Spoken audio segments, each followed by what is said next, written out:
Board of Selectmen meeting for Tuesday, April 24th, 2018. As always, this is being video recorded.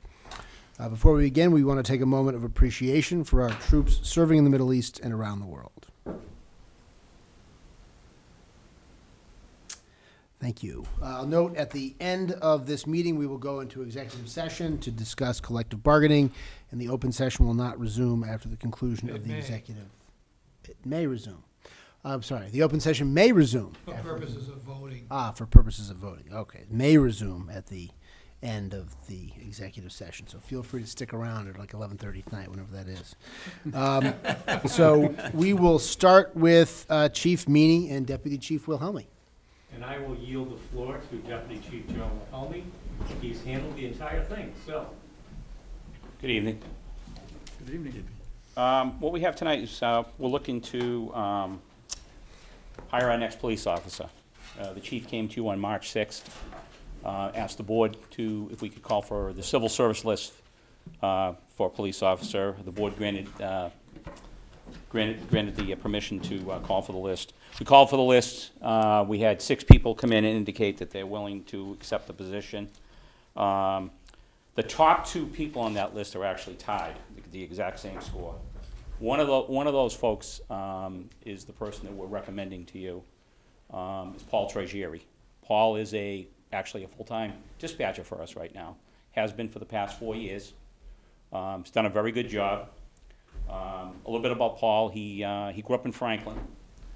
He graduated from Franklin High School. He went on to get his Bachelor of Science degree from Bridgewater State in criminal justice. His father, Jimmy, is a longtime police officer in the town of Needham. Paul's done a real good job for us, done a good job for the town. He currently resides in Medfield. So I'm asking that you give him a conditional offer of employment, conditional on that he passes a background check, a complete physical, a physical abilities test, which is put on by the state, the requirement before he enters the academy, and also that he complete the basic recruit academy. Okay, thank you. Pete, any questions? No, that sounds like a great match. Somebody you know already.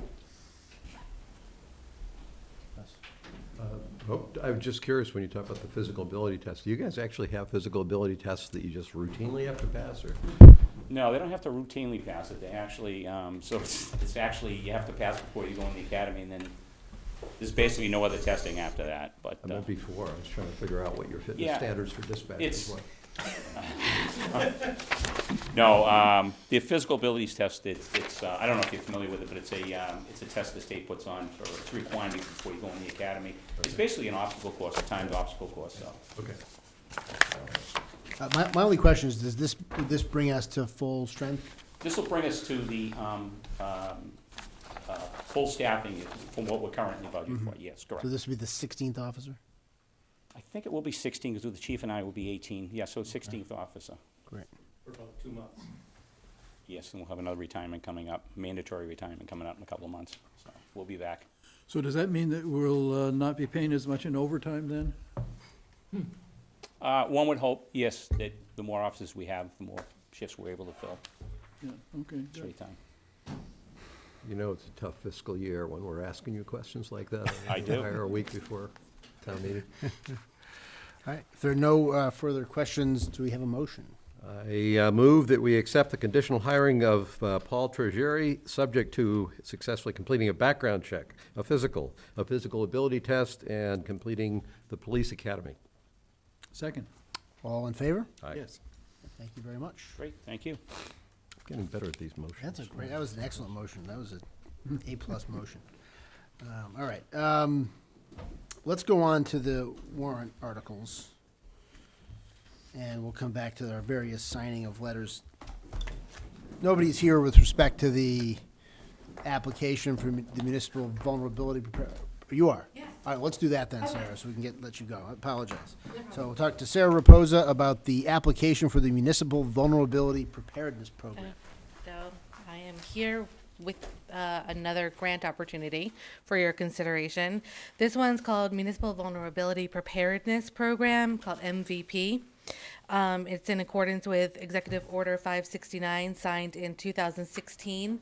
The MVP grant program provides support for cities and towns in Massachusetts to begin the process of planning for climate change resiliency and implementing priority projects. The order directs the executive offices of Energy and Environmental Affairs and Public Safety and Security to lead, I'm quoting, the development and implementation of a statewide comprehensive climate adaptation plan that will provide a blueprint for protecting the built and natural environment of the Commonwealth based on best available data on existing and projected climate change impacts. It's my understanding that basically the state will be incorporating the local knowledge contained in the municipal plans, which I would ask for you to support. So the state awards communities with funding to complete vulnerability assessments and develop action-oriented resiliency plans.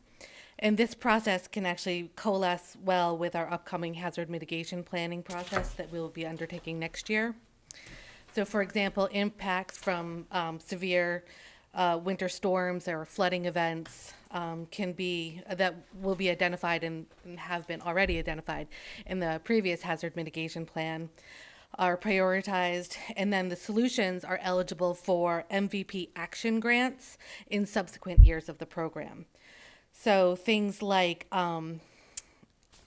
the culvert redesigns. So if we want to swap out a culvert that's too small and flooding occurs, so municipal action grants in year 2 and subsequent years could be used to fund the engineering design and construction of those types of projects. I have been very concerned that the glaciers in Meeting House Pond could overflow, and we might need a bigger culvert there, and if it was paid for by the state, I think that's something that could, we could work it. yep, definitely As upcoming qualify. projects, that one was Yeah. a big What is the price issue tag. with, that culvert's just too old? Is that the problem with that culvert?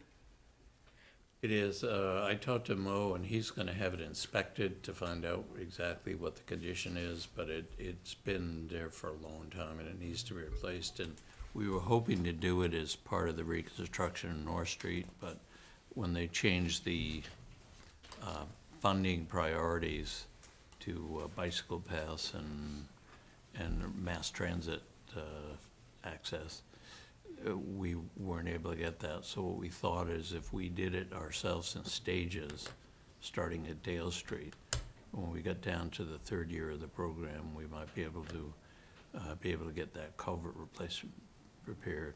Apparently, there's a lot of things underneath that culvert too, you know, water lines, gas lines, sewer lines, so it's not gonna Is that be what easy. makes it so expensive, Mike? The ancillary things that are underneath it, or? I was surprised at how expensive the replacement of the culvert was. Yes, and that's why, because you've got a lot of, you're gonna have a lot of police details because you've got the heavy traffic in that location, and it's gotta be opened up for a while, so you're gonna have to reroute traffic, but also you've gotta relocate a lot of utilities, so. Thank you. So in order to participate, the product is the town would receive funding to hire a trainer to facilitate 1 8-hour workshop or 2 4-hour workshops to help the town complete the assessment and plan using what's called the Community Resilience Building Framework. And so municipal leaders such as yourselves, key town staff, public safety officials, elected and appointed board members, members of the business community, neighborhood associations, civic organizations, and other interested residents would be invited to participate.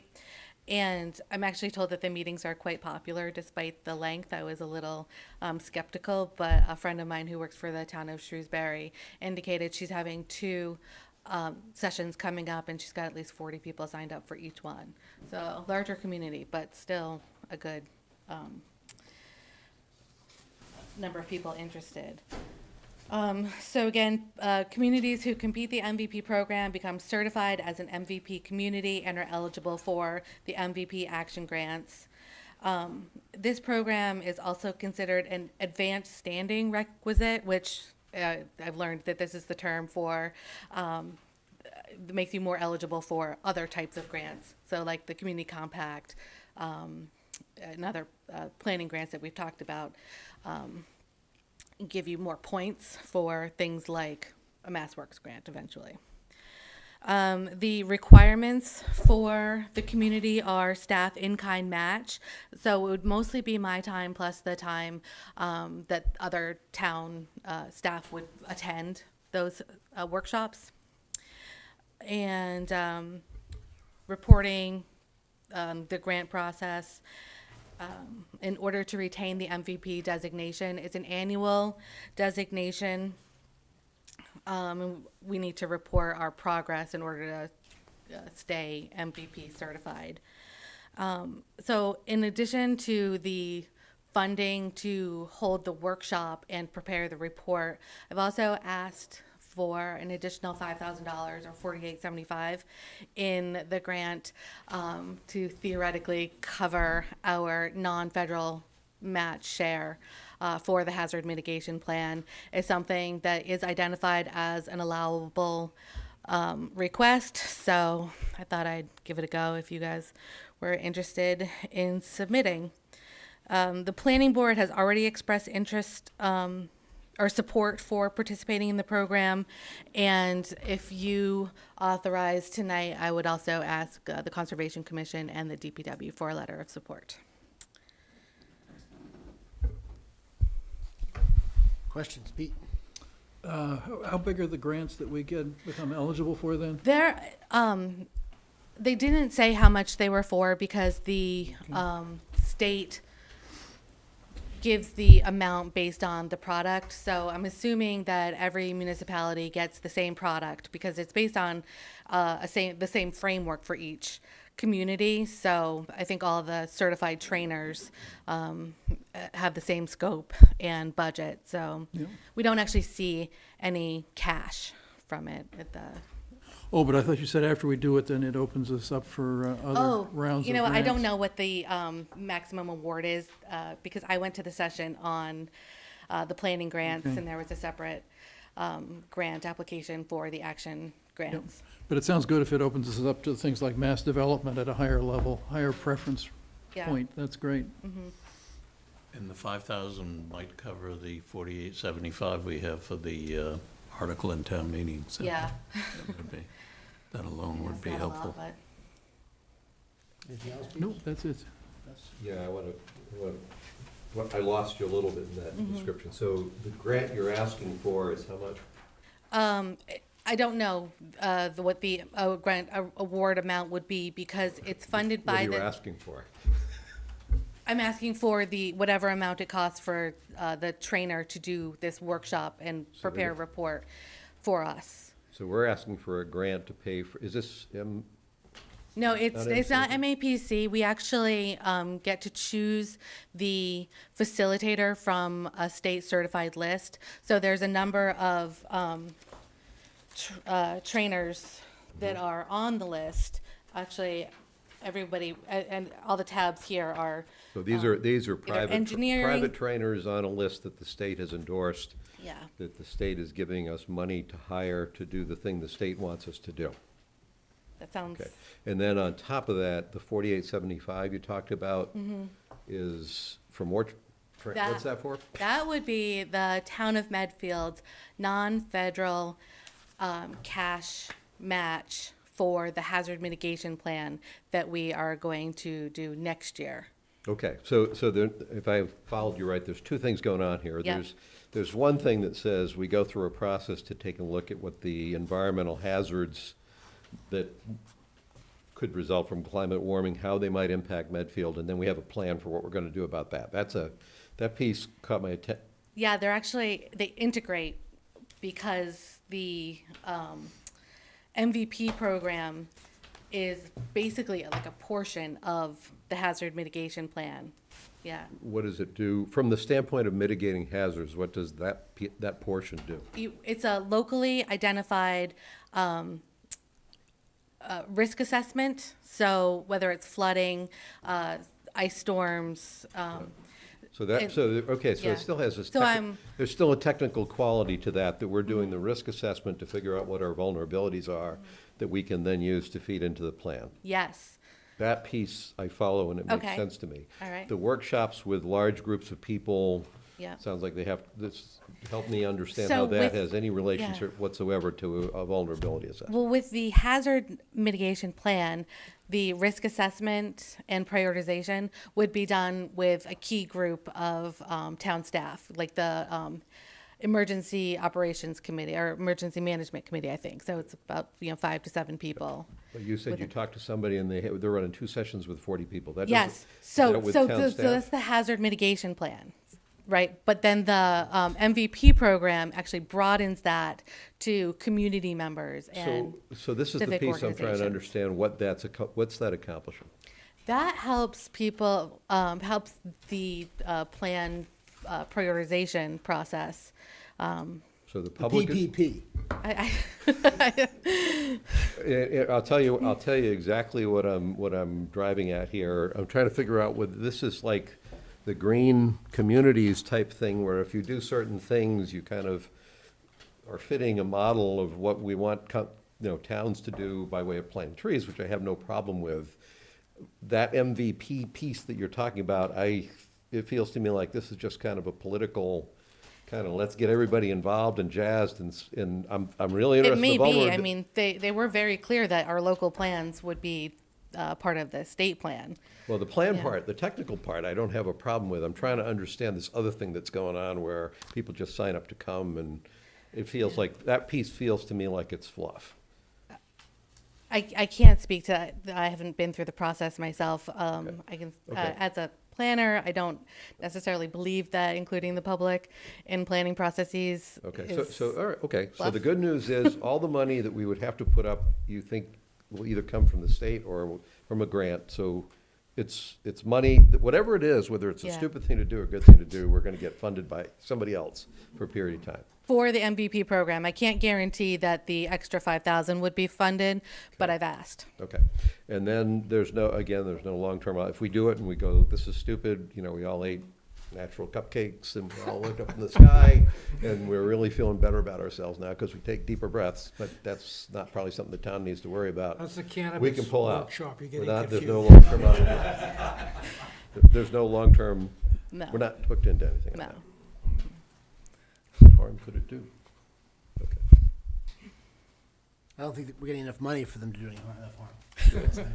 Yeah, I don't know if you saw a I don't, copy of. did we cover the value of the in-kind staff that you said you were gonna need? It was, they predicted 150 to 200 hours, and I don't think that would be accurate unless it actually was cumulative of all town staff participating in the sessions. The grant application was probably one of the lightest weight applications I've ever seen. So, Okay. yeah. It's like going to a Japanese restaurant in Tokyo one time where you've got all this different sushi that you've never heard of. It's like, well, try anything once. Blowfish? Anglerfish. Right. Well, blowfish is the one that you can eat and die. No, the blowfish didn't come up. I had a moral dilemma with the whale, but that was it. So it sounds like, Believe you. anything else? No. So it sounds like the only cost to the town is the time of the people that participate in these sessions. And as Gus said, whatever the upside is out of that. Yeah. And then potentially we could get this extra $48.75, which could pay for the town's non-federal cost share commitment for the hazard mitigation plan as part of this. And you don't think this will take a ton of your time? I don't think it will take nearly as long as they anticipated. Okay. Yeah, because I think if it was going to take 150 to 200 hours of your time, that probably wouldn't be the best use of what would be like a month of your time. So, Yeah, 5 hours a week over the course of a year, and no, the application didn't even take me an hour to fill out, so. okay. All right. Anything else, Pete? No. A motion? I move that we authorize Sarah authorize Medfield to participate in the Municipal Vulnerability Preparedness Grant Program involving, at this point, Sarah submitting a grant request and obtaining funds for the MVP program and ideally for the hazard mitigation plan. So if we're rating Gus's motions tonight, I think that was an excellent one, Gus. Thank you. I'll second that. All in favor? Yep. I appreciate the feedback, guys. And is that the letter? Yep. Okay. Still gonna, Mark's gonna have to help me through when we go into closed session, because I've never had to read that section of the page. Thank you, Sarah. All right, we're holding the MOU on Medfield Green Lip until the next Board of Selectmen meeting, whenever that will be. And so now we can get to voting the warrant articles. So my intention was to go sort of in order, although I see there are at least 3 people here who are likely here to talk about one article in particular. So Peter, Gus, do either of you have a view on how we ought to proceed? Otherwise, I would take it, whatever. I'm happy to do it in however you'd like. Yeah. So Me too. do we want to discuss the ALS article first? Sure. Since I'm assuming Holly, Neil, and Steve are here to talk about that. And is anyone else here to talk about any other articles in particular? No. Okay. This side of the room is just generally interested in what's going on. All right, so let's take up Article. At our last meeting, we had somebody sitting in the front who was here for the whole meeting and finally, and actually did have an issue to talk to us about, but he waited 4 hours. Yeah, I'm not going to make that mistake again. I felt terrible that they were here to talk about something, sat through everything. Yeah, sat through everything, and then. So you've been watching our YouTube videos and you figured it'd be even more fun live? Sometimes, with all the technology today, it's nice to be present. That's right. Thank you for coming. Thank you for coming. With all the technology today, it's nice to have people here watching, because there's nothing weirder than being on TV with an empty room. Right. Everybody thinks we have a huge crowd here. All right. Fake applause we put in. Yeah. All the camera angles. Yeah, but at the end of the day, everybody's gonna complain because they don't pay attention. Then we're done. They didn't vote. So Article 16, with respect to the advanced life support services for the town. Pete, do you want to start with your thinking on this? Well, I mean, I got Neil's information today, which, and so I spent some time looking at that, and so that just confused me even more. I thought I was all set. But it looked to me like, based on what I got from Neil, that the cost difference between the private and the hiring of town staff was kind of narrowed. It's not. It's not? I Okay. think you probably should have Neil explain his points, and I can react if you want. Incidentally, at this point, unless there's a driving reason, my intention in terms of the Board of Selectmen voting is these 2 guys vote. And because I've voted with the committee and I'm carrying forward with that, I'm not precluded from voting, but my choice is you 2 are going to vote on Okay. the Board of Selectmen. Just remind me what your committee's vote was? It was 4-2 in favor of hiring Okay. 4 paramedics. And so if Neil says he's shifting his vote now, then it would have been 3-3. So let's be very precise about this. Yeah, it was voted for Less- too. A week and a half before town meeting doesn't automatically lead to a revote. The vote of the committee was 4-2 Yeah, in understood. favor. So the recommendation of the committee, 4-2, is in favor of 4 paramedics. Neil, he can tell you, but as of, in my case, Friday morning, let me know that he had changed his vote. I replied to him, you can change your mind, but the vote was held. So Did- you should know that I have not scheduled a revote. I consider something a week before the town meeting on a 10-month analysis, where we've been working on this particular recommendation since October, that when I see a change in less than 2 weeks before town meeting, I consider it to be theatrics. You're perfectly happy to, I'm perfectly happy as an individual, you change your mind all you want. But trying to make that a formal change in the activity of the committee, I consider to be self-serving theatrics, and I have rejected it as chairman. Yeah, okay, understood. Sounds like, Pete, you want to ask Neil some questions, though, so. Well, I am interested. The other question I had was whether anybody has asked our new chief that we're having coming in about his opinion on this. Have we asked him about I which think he expressed during the interview his Yeah. support for upgrading internally. internally? Yep, okay. Yeah, in fairness, I don't know that we've heard him now that you've heard me be fiery about the change, let me now be the chairman who's fair with everybody. I don't think we've heard him say one way or the other what his reaction to a private ambulance service would be. So I think his experience was that he has introduced ALS into the departments he's been in, so I think he's experienced in doing that. If he's been specifically asked about what would you do with a department that decided it was going to have a private ambulance service, if he's answered that question for anybody, I'm unaware of it. Yeah. Was the timing such that he didn't come to any of your meetings? Yeah, it was only our last meeting that we actually told him he had a job, as I recall, so. Yeah.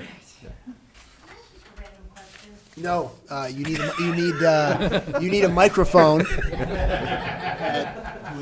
But for the record, we prefer random questions to be easily. This is an easy one. Is it true that the fire chief does not report to the selectmen in Medfield, that he's, as opposed to in other towns? The police chief reports to the selectmen, but the fire chief is what you sort of consider a super chief, a strong chief that does not report to anyone? I just think it's important moving forward, if you do build a fire department, that he really has, I just heard this leaving. My husband informed me of that. So, Mike or Mark can speak to the details. I think he does technically report to the Board of Selectmen, but we don't hire the level of firefighters. oversight that you do on the police department. Right. For police officers, we have to vote to appoint police officers, whereas with a strong chief, the fire chief gets to pick who the people are. Ultimately, the town meeting controls the budget, so there's no budgetary authority. The town meeting's got to approve whatever the budget is, whatever the size of the department is not the fire chief's decision. But in terms of it's mostly a hiring issue that we don't have the ability to say you should hire person A versus person B. But they do have hiring and firing authority over the fire chief. Right. So They the do, fire- oh, okay. Yeah. Right. So if you don't agree with how the fire chief's building the department, you have authority over Well, it him would have to be as something selectman. fairly substantial. Okay. But if his contract expired, we're not Well, yeah, compelled that's to a renew different- it. Right. And the reality is that we don't second guess the police chief on his hiring decisions. We always just accept whatever recommendation he gives us. Well, except he's off civil service. So when he makes hiring recommendations, it's He's based kind off of- the civil service. yeah, he's list. kind of- We're he's kind of supposed to be pinned moving in. off. Didn't Chief Meany say we'd be moving off that? We That asked is him a that. subject for collective bargaining. But he's also always put up qualified candidates as well. So I don't know what we would do if he suggested hiring someone who was not qualified to be a police officer. Right. He has in the past not taken the first person on the civil service list, but has been able to justify that, and civil service has moved down the list. But you are bound by the civil service list on the police side. Bypass. Yeah. I do think we need to consider exacting standards on the fitness standards for dispatchers coming forward. Good hearing. All right. Further questions, Pete? No, I guess it's just basically maybe under hearing from Neil and Steve if they want to tell me about the private, why the private works better. Sure. So Just give us your Neil name O'Connor. and name and address for the audience at home. Yes, Neil O'Connor, 5 Phillip Street. I had sent the email this morning in regards to the parts and pieces and bullet pointing of why I would prefer to see a private versus a fire department aspect. At the moment, in time, it may be the right solution to do the fire, but I'm trying to see how it is that you can implement a system that will give the town the service that they deserve today, with a cost structure that is sort of a fixed point that doesn't have a lot of grow factor to it. In some of the detailed information I had sent, it also had the earlier comparisons that were done in January or February with the help of Brennan that sort of helped us sort of see how an apples-to-apples cost comparison goes between the model of hiring the fire department to modeling the hiring of a private service. And that was the one that made me think that And- the private looked like it was cheaper than I had understood it to be before. And those were the numbers that we had at the time that we were using from our roundtable discussions, where we had 2 different private companies come in and give us, not in writing, pricing points where they thought they'd be. And that was around 550 or something? Yeah, around 550, and then I did also get a copy, and thank you, Christine, for the RFI information that had the quote that was done a year ago, just over a year ago by Brewster. It was like 587, so like you're still in the right ballpark. But then when it did go out to the RFI bids, there were only 2 people that responded at the time, but we had some, little hiccups in the process, so there could be more if we redid it. Their bids came in higher, but it was also to a very specific set of standards that they were required to answer to in the RFI process, which made sense. I did get a chance to review all that late last night and this morning. The numbers that came in on the 2 private bids were in the 800,000 versus the 550. So it skews that number from the chart that I had sent earlier this morning. It still is a different cost factor, but it is a complete cost. And so as I look at it as a townsperson and a taxpayer, I like to know what the complete cost is. And if it's more, I just want to know it's more, but I want to know it doesn't go any further. So at the end of the year, as a private service, your contract price is what you pay contract price. Next year, we're not paying anything else for what we did this year. We're done. You know, that's contract to contract. And yes, it's more expensive out of the gate. I get it. It may not be the best solution for the next 10 years. But as we move forward, I think it's a good solution until we can try to put together what the real answer is with the fire department. Right now, we're trying to make this decision in probably the worst case scenario we can have. We have a collective bargaining agreement that's still not complete, and so we're using data points that are a year old. We have a chief who is an interim chief at the moment who's been able to help us leaps and bounds in all sorts of ways, but we still don't have the new chief, so we don't get his feel on how he can make the department move forward. So there's a lot of unknowns, and I'm just leery of unknowns. The other piece of it is, during our meetings, we did discuss at different points what is the cost of the equipment and how is that cost being attributed and where it is. And in our meetings, we were told, oh, there'd be grants or there'd be this. And then last week at the Selectmen's meeting, which is part of why it was such a late change, it's just things weren't always going the same way they felt they were going through the process, that they didn't know where the money was going to come from yet, that they could cover some of it in the budgets. And, you know, the first piece of equipment is $38,000. Plus, we need a second piece to back it up that could be cheaper. But there's like no accounting for those parts and pieces. So it just makes me leery and skeptical to step through that hoop further than we already are. And this goes back to, I've been here for 45 years in town, and I've seen a lot that's gone on, and I still have some bad memory and feelings of some of the school projects that had gone on years ago, before the last one, but years ago, where they had started part of the process and everything looked good. And there were some funny things, but everyone sort of let it go. And then they were back 6 months, a year later, I forget, and I'm sure Mike could help us with that a little bit, when they realized they had to upgrade the sprinkler system in the whole building. Well, that was a building code issue. They should have known that when they started, and they came back with hundreds of thousands of dollars of additional funds needed to complete the project that we already approved. And I'm just partially terrified we're going to be in that same position again. You know, I just want to know whatever we do, we're good, everything is there. And I know with a private, at least it's a lump sum fee. I don't like the lump sum, but it's a lump sum fee, and it's something I can stomach much better. Does that help answer the question, I hope? Yeah, thank you. Anyone else? I have a question, and I guess, Neil, you can answer it, or Holly, or Steve, or Gus, or whoever would. So did the committee look at those other costs, those other equipment costs as part of the process? We asked about it, we looked at them briefly, but we never really dove into them deeper. We were always told, well, there were grants to cover it, so we never chased down that rat hole to see, okay, what are all the costs and where are the I's and T's dotted and crossed? And so there's just question parts to it. And there was another statement made at the last meeting that they have funds in some of their other budgets to try to pay for that, which sounds initially like, oh, okay, that's good. But then realizing that, you know, this is such a tight year, the warrant committee is not giving anyone an extra $10, you know, in their budget. So if they have somewhere they can pull $38,000 to supply equipment, someone is either going to be upset because they didn't get stuff they need and we're going to be having to refill that account next year, or just too many things that seem like what ifs, and it makes me nervous. It causes pause, I guess. Anyone else for that one? Let me just comment on Go for it, the Gus. capital equipment, just a little background, because I'll go back even farther than that. A year ago, when Chief Kingsbury, when the first number that we got for ALS from Chief Kingsbury came up, it was $750,000. $600,000 was for the paramedics, and $150,000 was for the capital. After some discussion, suddenly the $150,000 went down, and I think Kingsbury's last numbers, I actually think it's the stuff that you forwarded today, he was reflecting it as $95,000. So the reason I bring that up is, in terms of comparing a $250,000 difference that you saw in the chart that Neil forwarded from Brandon, which was using an artificially low private ambulance service cost, but nonetheless I think we can all say Oh, yeah. the best case is it's a $250,000 higher price for hiring private ambulance service. That's a recurring cost.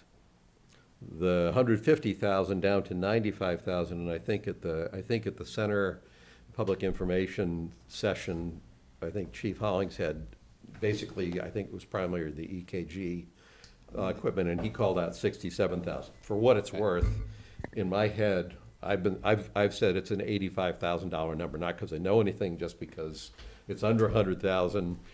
I think that they've been doing some things along the way to try to build up at least some of the lower costs, but equipment they need.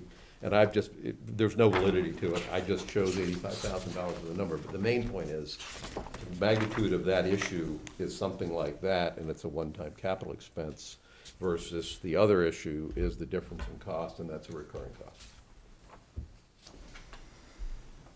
So would that capital cost be covered within the $250,000 override amount?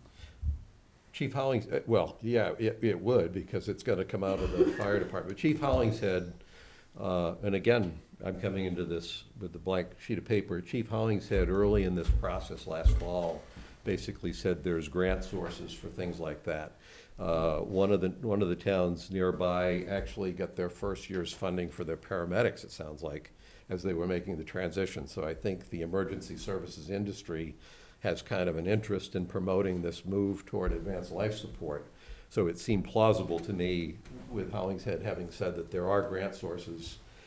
I was not overly worried about an $85,000 one-time expense.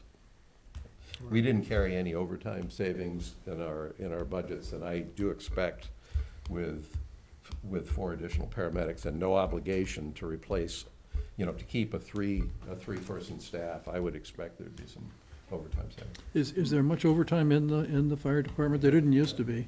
No, there's quite a bit. There's a fair amount. Is there? I think the average is $20,000 per Yeah, that's a lot more than it used to be, I And I think. think, does that include the call? No, it does not. That's just full-time, base full-time employees. Get- That's what we talked about. Yeah, Gus, I think in our 97 number, I think we had 15 something or another that was overtime, is what we had used to try to, at least the numbers accounted for. Oh, in there. yeah, no, that's true, yeah, we That- did. that's where Yeah, that is. Yeah, we did, Yeah. yeah. So for this capital cost, I mean, do any of the three of you think that the potential one-time capital costs are orders of magnitude different than $85,000? And I think the issue with that as well is that it's going to be needed for 2 ambulances, because I know they've been mentioning in the meetings that they want to staff 2 ambulances via ALS as well. Or another, I think they said the last meeting, possibly a pump truck, I think it was. So that's double the equipment I on. don't think I've heard them say two. I think that's down the road, but yeah, they indicated, but that's not in the initial. Yeah, so I mean, that They could have be, one ALS and one BLS ambulance. but to upgrade to run as another ALS ambulance. I think they said the last meeting on the Selectmen meeting that it was going to be, I think, on a pumper truck. They were going to try to run out of, so then you need to buy double that equipment. It'd still be the same number range. And I don't think that, and that's just for that particular equipment. That's not including the medications or any other equipment. We don't know, because we've asked what does it actually entail to put on a vehicle, and all we've heard so far is just that one monitor, which was $38,000. And I guess you need 2 of those, and then the drugs on top of it. Yeah, I don't think I heard Chief Hollingshead say you needed 2. I thought. Yeah, he said did. one, but- Yeah. Because that really surprised me. You just required a backup one, he said. Yeah. There was something about maybe the backup one being a used one or something. But what I remembered, I thought he had topped out at like 67,000, maybe it was 76,000, then it would be 2, but I thought he said 67. And at the You're probably time, I right. thought there Yeah. must be more. Yeah. Yeah, Um, 70 something would be okay. dope. But that's just for the, I don't know what else is included on, to staff up to the ALS ambulance. We don't know what else is. My point is, I don't think they have a plan to have 2 ambulances running ALS. But even as the one, I think they did have a plan to go to, but we'd have to go back and check, because I know they mentioned that at the last meeting. But also to what other equipment is to get to that point. Like, we don't know. What other drugs, how much that costs, if it's just that one monitor, or 2 monitors, or what else is on that? We've only heard one item. That was $38,000 times 2. And the drugs should be something that as you use them, you get paid back for, so that's just a cost advance that you're gonna get. Yeah, I believe the drugs is like a one-time upfront cost, and then it's like refilled. So it's, again, it's a one-time cost. The other piece on the number aspect is by doing with the 4 personnel, and we have the 2 currently, it would leave half the shifts that we are covering full ALS. And I did send a letter to the medical control doctor, try to get clarification of, what the type of calls are that he'd be looking for a second paramedic to be sent for. And I know there's been talks with Millis about being able to send another individual paramedic over, but what those arrangements look like, and if there's a cost factor that, and does that cost factor go against the revenue side of the income? Because on the fire department proposal is a $250,000 cost for the override. That's sort of counting on about $150,000 in revenue coming in. So all the hits that go to that revenue creep up that 250 number. Because as we are showing in the fire department personnel budget side, the full burden labor cost is close to $400,000 for the 4 personnel. So when you Isn't look that true, though, of the private option as well? Because I thought the email you sent today suggested that we would get reimbursements from Yes, to the you get private reimbursement ambulance. from So both. I would assume that revenue is relatively constant between the two. Yes, the only question is whether or not you end up having to split the revenue for part of your calls, and that's where I was hoping to get back from the doctor, like, if there's not many calls, where there's a lot, it may not be a big hit, but it's just, again, more questions. But in the long run, it seemed like one of the things you had in that note was that the added revenue will be the same. I thought that was one of the points of your That's- email, which is that that's you what we can't were just look at trying the to do. gross private cost because you have to look at the net private cost as well. So it seemed like anything that would give you a hit on the private side or the public side, it's a wash. We should probably ought to just assume that the additional revenue is going to be the same for both. I mean, is that a fair assumption? I think there's two things to look at. The basic model for hiring 4 paramedics, to keep numbers even. Yeah, It's $100,000 a paramedic, you're hiring 4 paramedics, you're increasing your cost to the town, not to the fire department, to the town, a total of $400,000, of which $20,000 of that is the OPEB, non-budgetary, long-term financial obligation. But we're looking as well as we can at the full cost, first time in town that we've done that. So that's $400,000 up. Yep. Brendan McNiff, in his modeling, and it seemed like a reasonable number because he was basing it on an assumed breakdown of calls, and the call volume he was starting with is, I think he built in a 3% increase from what our pretty steady call volume has been. And with that, he had generated the $150,000 in increased revenues. And that's pretty well vetted in terms of the change in the dispatch procedure, the ALS fees that we currently ship out that we would not be shipping out, in a very modest estimate of what we would get for ALS fees coming in from Dover and Sherborne. So that thing came out to $150,000. That's how we get to the net $250,000. I think what Neil is talking about, there's 2 pieces of this. First off, if you're going for this PB waiver, which is paramedic basic EMT waiver, the state allows you to operate at an ALS level before you are fully staffed at 2 paramedics per shift. That's the whole point of a PB waiver. In order to do that, you have to be affiliated with a particular town, which indicates you have to have an agreement with a particular town where that town commits that they will provide you with the extra paramedics when you need them to do that. Now, the PB waiver allows you to send a basic EMT and a paramedic on an ALS call unless it's an ALS call that fits certain major criteria that the medical control specifies. The only one I know of for sure that sounds like it fits that bill is if you get a cardiac call, they want 2 paramedics there. My guess is if you have a massive traffic crash and there's 5 people injured, I'm pretty sure you probably want 2 paramedics. They'll You're gonna probably be want there anyway. more units. What I think you've asked Dr. Vilcanis for is, can you give us the full list of what those conditions are? But what that really means is out of all the ALS calls that the town would handle, some subset of them, because of during the transition time that you're moving from not being fully ALS staffed up to being fully ALS staffed, under certain circumstances, if you get certain kinds of calls, you have to have the backup of that second paramedic, which administratively, I don't know, but I'm guessing that gets treated as if it were an intercept response from that other town. And then it would be reasonable to think that there'd be some sort of a fee sharing, probably on a per-call basis. So during, what we couldn't model very well, the first year, what we did is and that was me that did it, and nobody argued with me over a couple of months. So again, there's no integrity to this number either. But what we did is we took half of the, we took half, we assumed we'd hire 4 paramedics, took a full year's cost for 4 paramedics and cut it in half on the assumption that on average, we would have 2 full-time equivalents with 4 paramedics, however we hired them. Then we did the same thing with the 150,000 in revenues. We assumed 75,000 as the offset.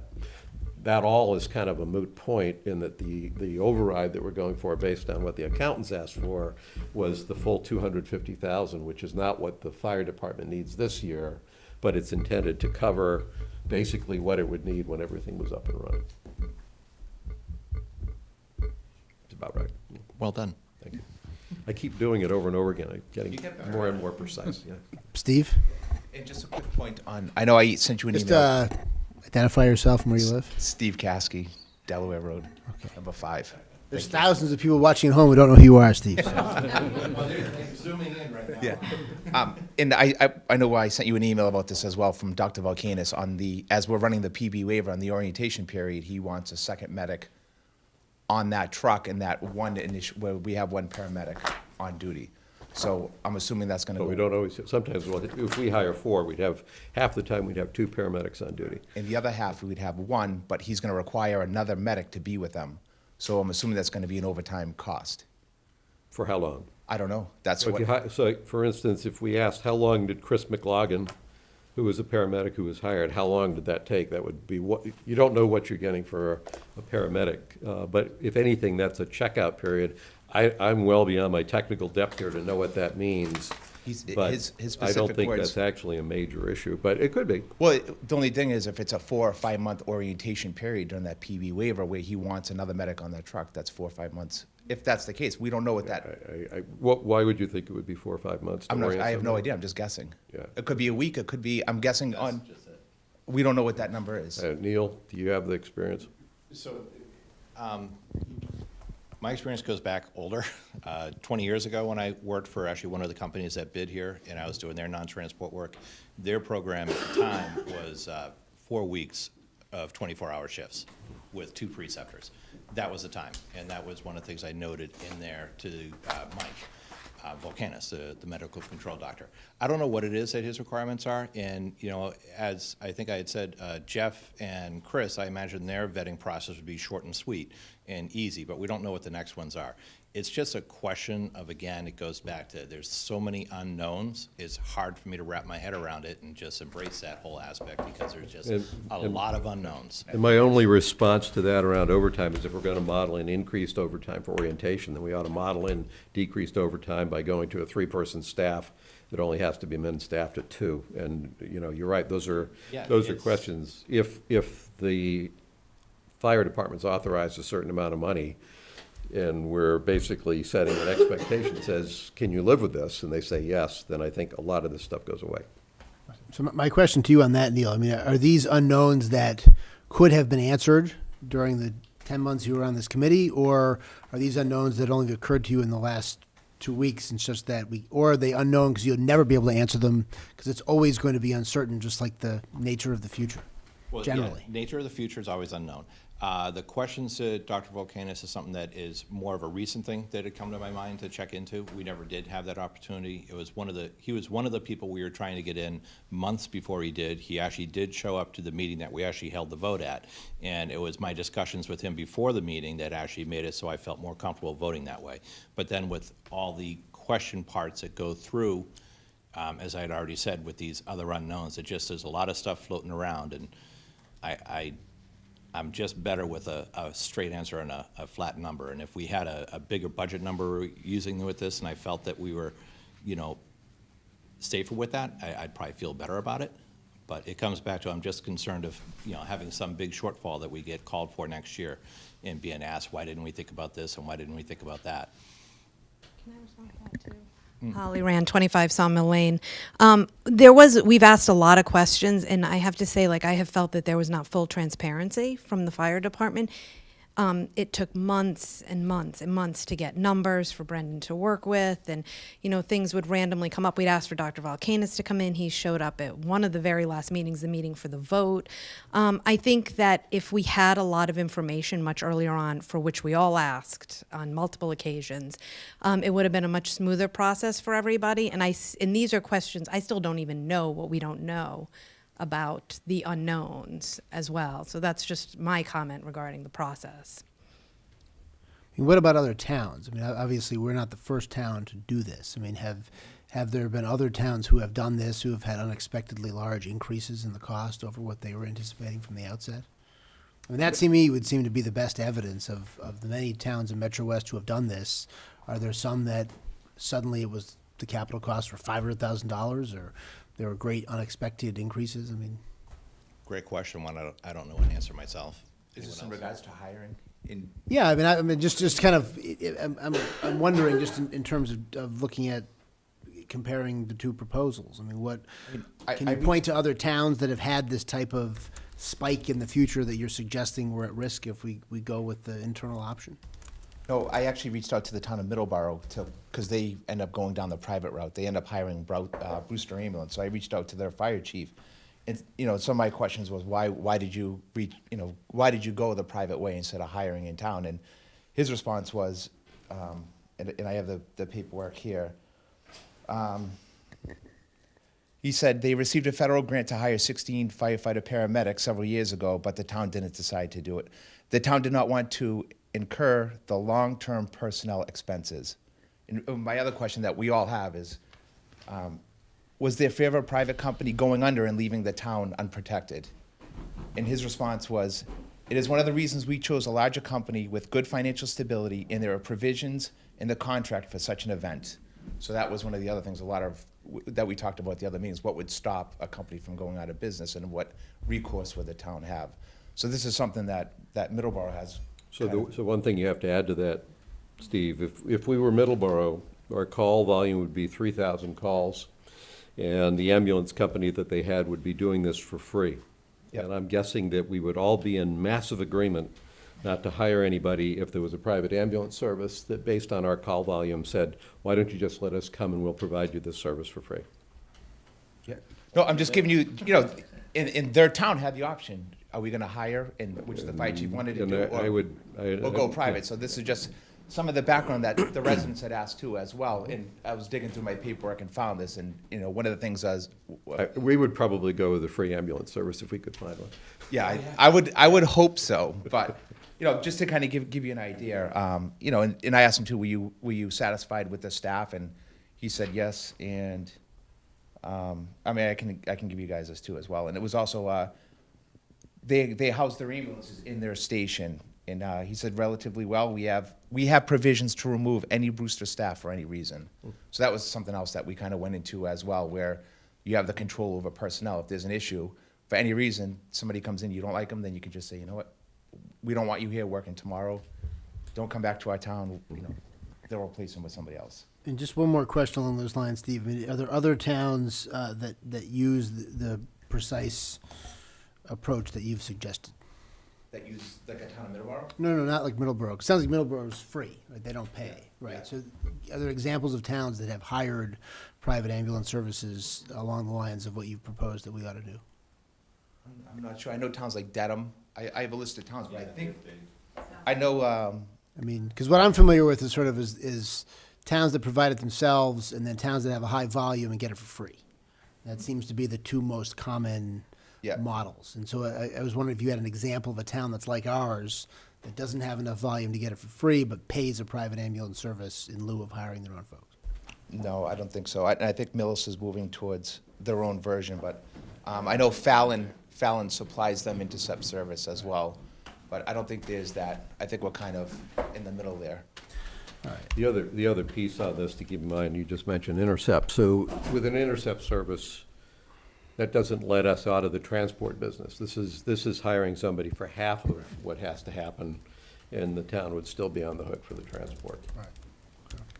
The good thing about that is we get the revenue, which is the most important thing on that. And we could have bid out as an ambulance as well, because I think when Brewster came, Well, we talked to them before, that they said that they would pretty much be the same amount of money for a ambulance as well. But the only problem with them supplying the ambulance is we lose that revenue.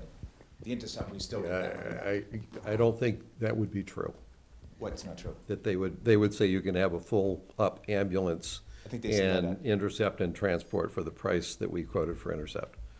That's not even close. I think they stated that at. Neil, would you envision any private ambulance service being willing to do that? No, so I think, again, it's one of those things, sort of like that last Thursday, it's like part. You know, I do remember some conversation of it, but there was a fee number to it, and in reality, after talking with Brenda and Dick earlier today, trying to get a better handle of what the numbers would be, it would still be high. Okay. Pete, any further questions? You? It's not a question, I guess it's just sort of a statement of where my thinking is ending up, which is that it sounds like your issue, Neil, is the unknown costs. And so that, and I guess I'm not so concerned about that as you seem to be, because I don't think it's gonna be that big a number. If it's just to rig out the ALS ambulances. And then I get back to comparing the cost of the hiring the people and versus the private. And then I think about, as a third factor, the fact that if we hire them, we have firefighters that we can use for other purposes too, so. And it sounds like There's our- one other question too. If you're gonna put an amendment on the floor, which I think is at least where you're headed, what is the actual cost that you're gonna propose? I think about 525 would be a valid number. Because we have not gotten a single proposal from any ambulance service that low. We haven't had any RFPs done to give us an exact number, because I know Christine said RFIs could also change as well. But in our meetings, we've had two separate people come in and state that that number would be around 550. We've also got other quotes from that same company previously. That one was 587 with an Intercept service. That would have put them around 515,000 total, all included. So the concern, now I'm speaking. That's a now I'm previous speaking quote as from the that. committee chair. The concern here is, A, that's below any number that we've actually gotten, but you're right, there are RFIs, although your RFPs are tighter. So I wouldn't expect that number to go down, but quite aside from that, if that's what's funded and no one comes in there, we're dead in the water. That's why I was hoping we could do RFPs a long time ago. But you can't, if you're not gonna. Yeah. Well, I know, but if we did an actual RFP to get exact, But you can't ask people to do that if you're not gonna award a contract, is what I'm saying. We didn't have money to award a contract. You can't ask for an RFP if you're not gonna award a contract. RFI is the best you can do. Yep. And I think if we sent out the RFI process again, or did it over again, because I think the discrepancies in there, I think would have come back in those numbers. And I believe one of those numbers that was taken back because it was sent after the deadline was in line with the other three numbers that they had given before. The other two numbers, the two quotes that they had given before. All right, so I think unless there's any final words from Steve, Neil, or Holly, or Pete, I'll go. Or if you guys have any reaction to my No, I just stated position. No, just a I'd real. be delighted to hear it. No, absolutely. Just, on my point of view, especially as somebody with little kids as well, and being at all the soccer fields and talking to all the young families, the biggest thing for us, and which we've got a lot of support for, is it's instant ALS, and we have it all the time. That's a big thing. Some of the parents they don't care about the extra money and the small amount that it's going to cost. We have it all the time. We don't have to worry about intercepts, which is true. We have to stop for an intercept to receive another ambulance or another paramedic to hop in the vehicle. So if it's at 2 o'clock in the morning, 3 o'clock in the morning, that comment we always hear, we have to expect Walpole and Westwood to have somebody to help us, or Millis. And again, we're at their mercy as well. So this doesn't That's a have good that. point. But this is an intercept service you're hiring. It is an intercept, which will be two paramedics. It's not mutual aid, is what you're I think your term, No, I think so- you're saying mutual aid Yeah, is. no, meaning like if we hire 4 people in-house, you still require mutual aid. So if there are those acute issues, you're still gonna have to lean on Walpole and Westwood, and you're still gonna have to meet them and stop, and you're gonna waste that precious time. That's one of the biggest concerns, and that's what many people have.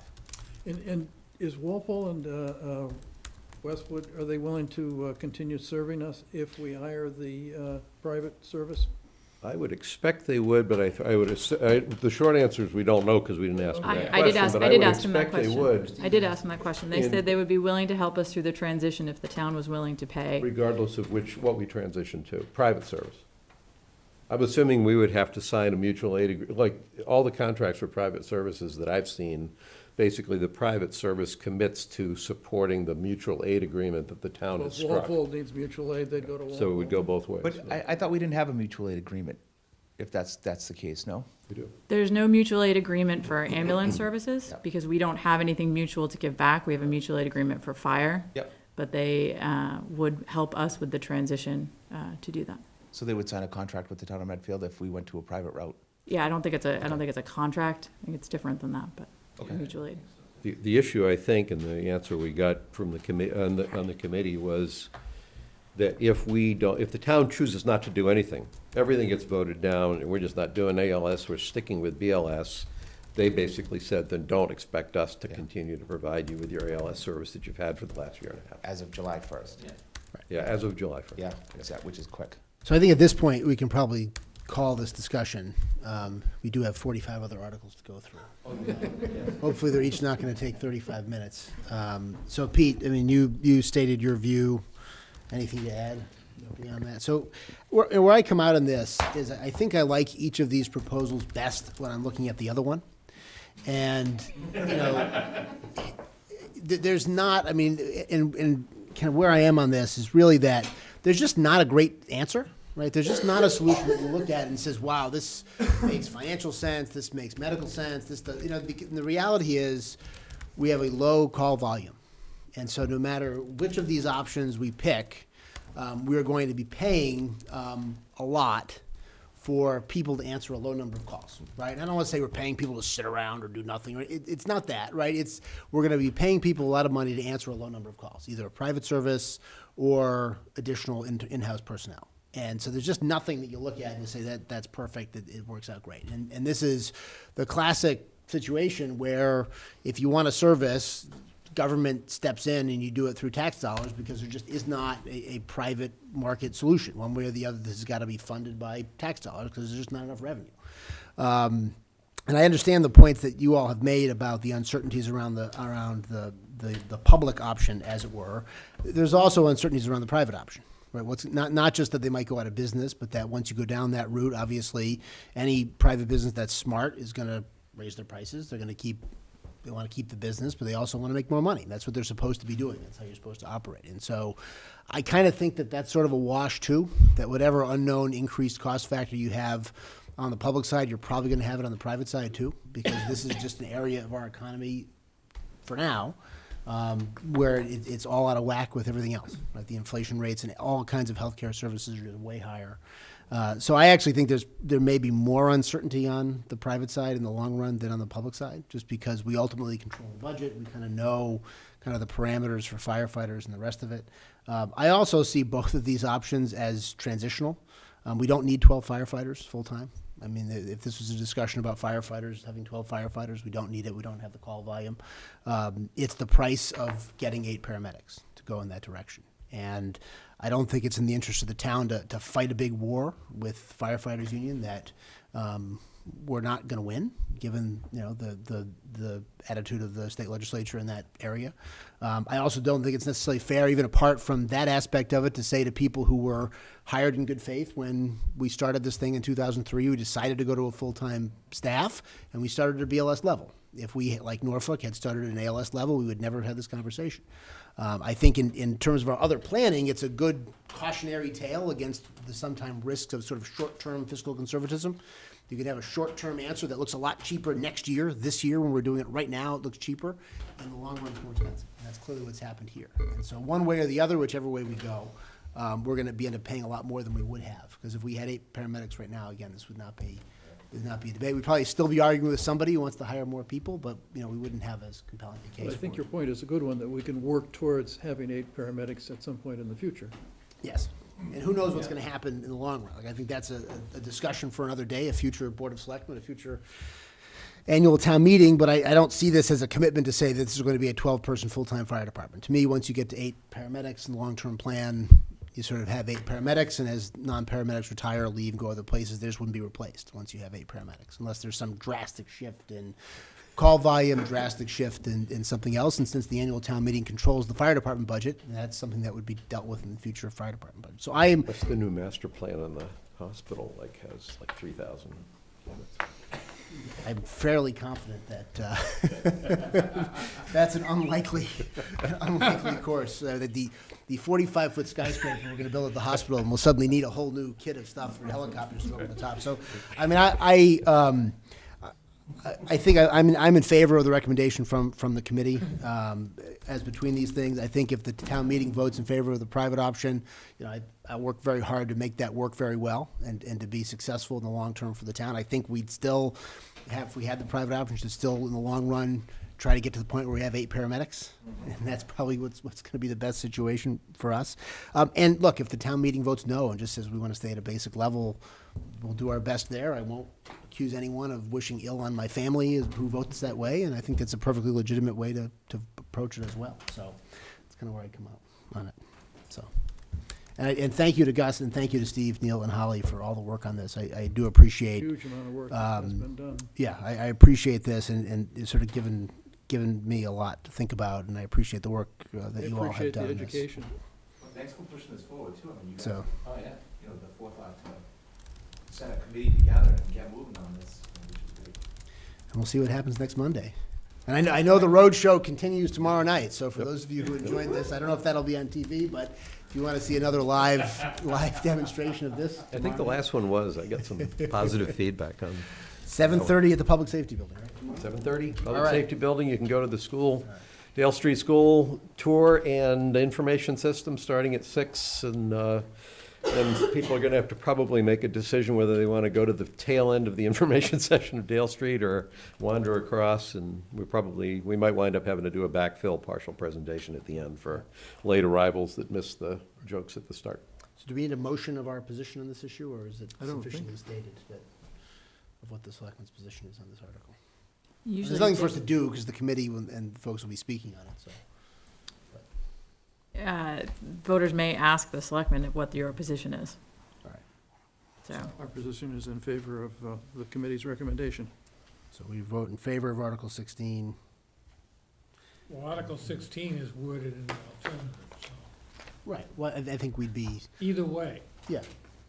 Right. I mean, as between the two, we favor the committee's recommendation, but And we'd actually assigned the non-voting member of our board to report on it to the right. town meeting. Is the article actually worded that way? The article's worded to take into account either hiring in or contracting out. Okay, yeah, okay. So I don't know if, Yeah. so I don't know, the motion is gonna be, what do we do on the motion, Mike? Right here. Well, the motion's going to come from the No, committee. Come from the committee. I agree with that. I mean, the wording, I'm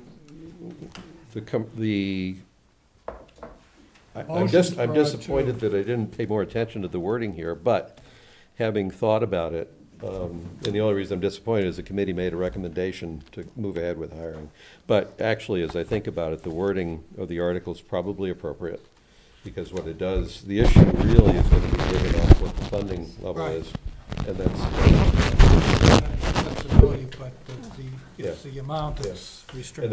and that would actually, Steve, if you're making an amendment, you're gonna make an argument, but you're gonna increase the dollar amount, but the wording of the article would not have to be changed. Right, so it's a very So that's simple, fine. just increase That's the fine, amount, yeah. and you Yep. indicate the basis for that being that to outsource it is gonna cost commensurately more money than to. Right.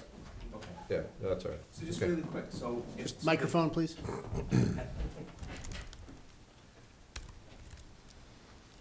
Sorry. So on the, procedural wise, so if Neil did want to vote tomorrow, there will be no vote even at the meeting? There is no vote. There will be no There's no vote. committee. Okay. There's no ALS study committee meeting for a revote. If this had been an issue that had been raised, back in December or January, that would have been a different thing. Less than 2 weeks before a town meeting, I think it's totally inappropriate to start having anybody on a committee that wants to take another run at something to be able to call for a revote. That doesn't mean he can't publicly state his opinion. That doesn't mean he can't help, advance that. That's a different thing, and that's not like we're gonna you can't let anybody know that one of those 4 votes has abandoned the vote. I'm saying the official action of the committee At the time the committee took that action, voted 4-2 for the recommendation that the committee has put forward. Got it. No, I didn't know if there was procedural, if that was, okay. Well, I'm not sure either. I don't use Robert's Rules of Order. I just exercise my role as a chairman because that seemed fair. It seemed appropriate. Okay. Thank you, guys. Okay. So unless anyone else is here to talk about any other article in particular, I thought we'd move on to the budget articles next. Maybe go in declining degree of the amount of time we spend on them. So we'll do Articles 11 and 45 Okay. next. I see Sharon's here, Jessica's here. So we had a couple of meetings this afternoon with Sharon and Mike and other folks in the town staff, just to hammer out, and with the moderator as well, so hammer out what we're doing. I think we kind of landed back where we were 2 weeks ago, and so there's no changes. I think there was some confusion about where the warrant committee was coming out on things, but I think it's been clarified in those discussions. And so the one quirk to note is that the warrant committee is still working off of the sheets that we had put together, which are on pages, beginning on page 15 of the warrant, which is the Article 11 plus Article 45 equals the total operating budget. And it has the two different versions of Article 45, the warrant committee's recommendation and then the Article 45 with the adjustment for the school committee's endorsed budget.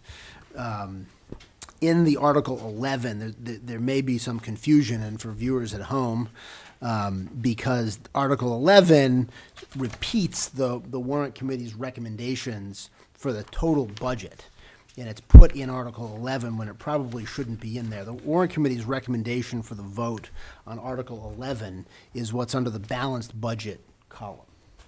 And so Article 11 will still, as planned, give us a balanced budget, which in these terms means a budget that does not require an override, a Prop 2.5 override. And then, so that is their recommendation on Article 11, and then their total recommendation is in this far column to the right, which would be a combination of Articles 11 and 45. So the warrant committee is delivering a balanced budget in Article 11, and then a recommended override for Article 45 that reflects the specific articles above and beyond the balanced budget. Okay, got it. Correct. Okay. Correct. And so we will stick with the approach that we had laid out on that front 2 weeks ago. And so procedurally, I mean, Scott will have to sort it out finally. He's going to bring up these two articles together and then kind of vote them and amend them sequentially. Those. And so where that will leave us is with operating budgets that will be effective and will work regardless of the outcome of the override vote, if any, thereafter. Obviously, if the town meeting just votes for the balanced budget and nothing else, then there won't be an override vote on that front. So I think, at least as of right now, and as of this afternoon at 5:30, Sharon, that's kind of where we landed procedural. I haven't heard any complaints. No complaints yet. Okay, and then. I didn't let anybody talk to anybody else, though. All right. And I then, sent an email to the chairman who is traveling, and he has not. so Article 45 is purely an override for the operating budgets. And this is the dumb question I sent by email. I just want to make sure I'm clear on it. All of those other articles that have funding associated with them that are not Article 11 items, a vote in favor of those articles will then both be a vote in favor of the article itself and a vote in favor of the funding associated with that article? Are you talking about the other overrides?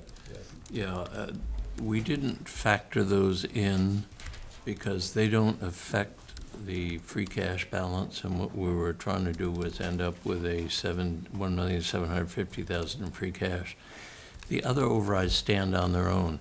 If the override passes, you add the amount of the appropriation to the tax levy, so there's no net impact on. So basically, Free cash. what I'm getting at Yes. is every non-Article 11 item that has funds attached to it on this thing will actually not just be a vote to approve the article, it's actually a vote to approve the article and to approve the override for the funding associated with Well, it. actually, it's. Subject to Right. an override Reverse election. it. That's what I'm Yeah. getting, well, subject to override meaning the election piece of the Yes. override, Yes. but not subject to any other article Right. here No. authorize that override. There's a summary of the ones we've been talking about. And this top column would be the operating budget override. I have another one here, unfortunately, I only have two if you need to take It that. it bears emphasizing that the cost of repetition, I think he's got. The other three, yeah. The other three are standalone. If the override fails, there is no appropriation, because the appropriation is subject to the override. If the override passes, you add that amount to the tax levy. so that the town meeting, Yeah, the town meeting, a particular article may need an override, but the town meeting has nothing to do with authorizing the override. It is strictly the Board of Selectmen. yeah, I'm not arguing about the difference between election and article. I'm trying to be sure I'm clear on what the actions at town meeting are. Basically, what we're saying is every article outside of Article 11 that involves Has restrictive appropriation of language in it. funds, every one of them is both is a vote on the article itself and a vote on it's the budget, it's allocate, I forget, there's two words. One is the authority to have the tax levy go up to tax for it. The other one is the budgeting, the allocation It's of an funds. appropriation, Appropriation. it's an appropriation subject to an override. Right. That's all it is. So where we have to make a decision tonight, I think, is with respect to funding the Medfield State Hospital article, the townwide master plan article, and the cultural council article. You know, because right now, they don't have a home. We could either decide to treat those just like the Park and Rec, ALS, Council on Aging, and have a separate override for those particular articles at the election, or we could add those to operating budgets that would go into Article 45, or do something else, kind of dip, the other option would probably be to dip further into free cash. I'm not sure why that's different, why that would be handled differently than, say, the Park and Rec article. Because they're all articles that are outside of Article 11, operating budgets. There's an operating budget that is set up to be a balanced budget, so you're not gonna move things in or out of that, but that's my point, is every other article that has funding associated with it outside of the operating budget is effectively a vote to both approve that article and to appropriate the money subject to an override. All of it's an override. Yes, unless we wanted to pay for it a different way. Well, some of them are effectively operational, some of them are debt exclusion. No, None I'm of not these talking are- about operating overrides versus debt overrides. What I'm getting at is the operating budget, and you have Article 45, which is if I'm following, I just want to make sure I'm following what this is. Article 45 is that portion of the operating budget that the warrant committee is recommending approval of an override for. Correct. So that's there. And then there's all these other articles. I guess maybe the question is, I think, I don't know if it's changed, the warrant committee, I believe, had approved, at least at one point, had approved the funding for the early Park and Rec planning. If that's still in there, is the idea that that funding goes into Article 45? No. So it's strictly operating budget. So basically, every item that has funds associated with it, that's not Article 11, the operating budget, is gonna be approved, subject to No, an override. only these three right now. There are other articles on the warrant. For example, you've got the OPEB appropriation, you have the hospital consulting fee, you have the transfer of money to, But where does, OPEB is part of the balanced budget. they are funded within your levy limit. Or they use free cash, they But they eat are- into they your are free separate. cash. See, but they are separate articles. they are, but you don't put every article under an override question. You only do major capital projects or operating budget So overrides. which ones are not? Yeah. So OPEB, I mean, Well, the OPEB I only- kinda understand. Yeah. What are the other ones? Well, you had the hospital consulting No, that's not, we fee. haven't figured that one out yet, Mike. That's not as part of the balanced budget. Because the warrant committee voted to dismiss that one. So the three that we have to make a decision on, so that we have not figured out how to fund, where the warrant committee has recommended dismissal, and we have discussed not being in favor of them, are the hospital, the townwide master plan, and the cultural council. So those are not included in the balanced budget, and they are not included in. What about the Article COA? 35. What I'm looking for is what is included in the balance. Everybody's recommended dismissal on You want that, me to- Yeah. except COA. You wanna just read off that list?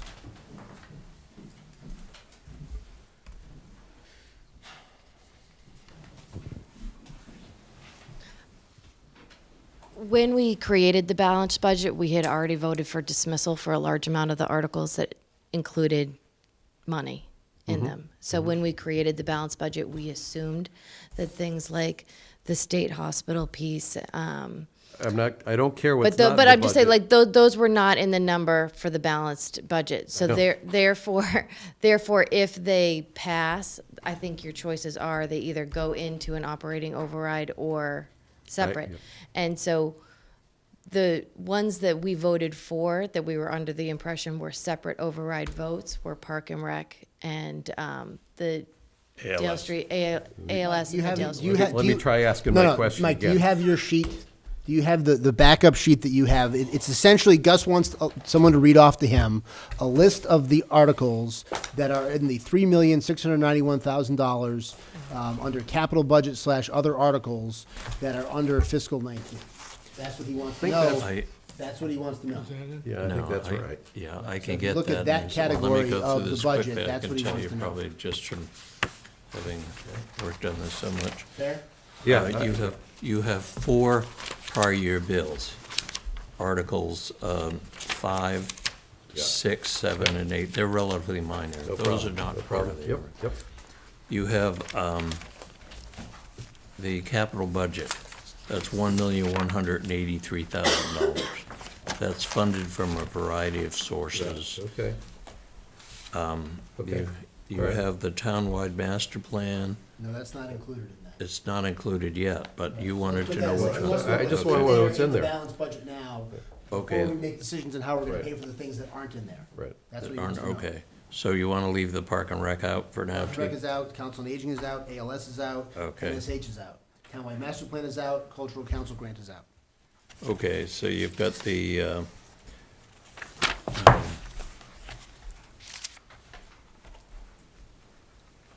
Another water and sewer projects are in there. no, those are funded from the enterprise fund, water and sewer enterprise fund, so they don't figure in your tax levy calculation. Oh, that's a separate category, I'm sorry. Of the meals tax, the $15,000 from the meals tax money, Yep. that is another one. That's in? Well, that has its own source. That you've recommended 15,000. If Yes. it's in, I don't have a problem. I That's keep in. asking what's in, and I keep getting told Yeah. what's out, so. Yes, that's in. That's in, okay, so that's The in. pre-disaster mitigation fund is $4,875. What article is? 27. That's Article 27. 7, okay, all right, yep. Got it. And the OPEB was in. Yeah, the sewer betterment paid in advance to the sewer stabilization fund, that is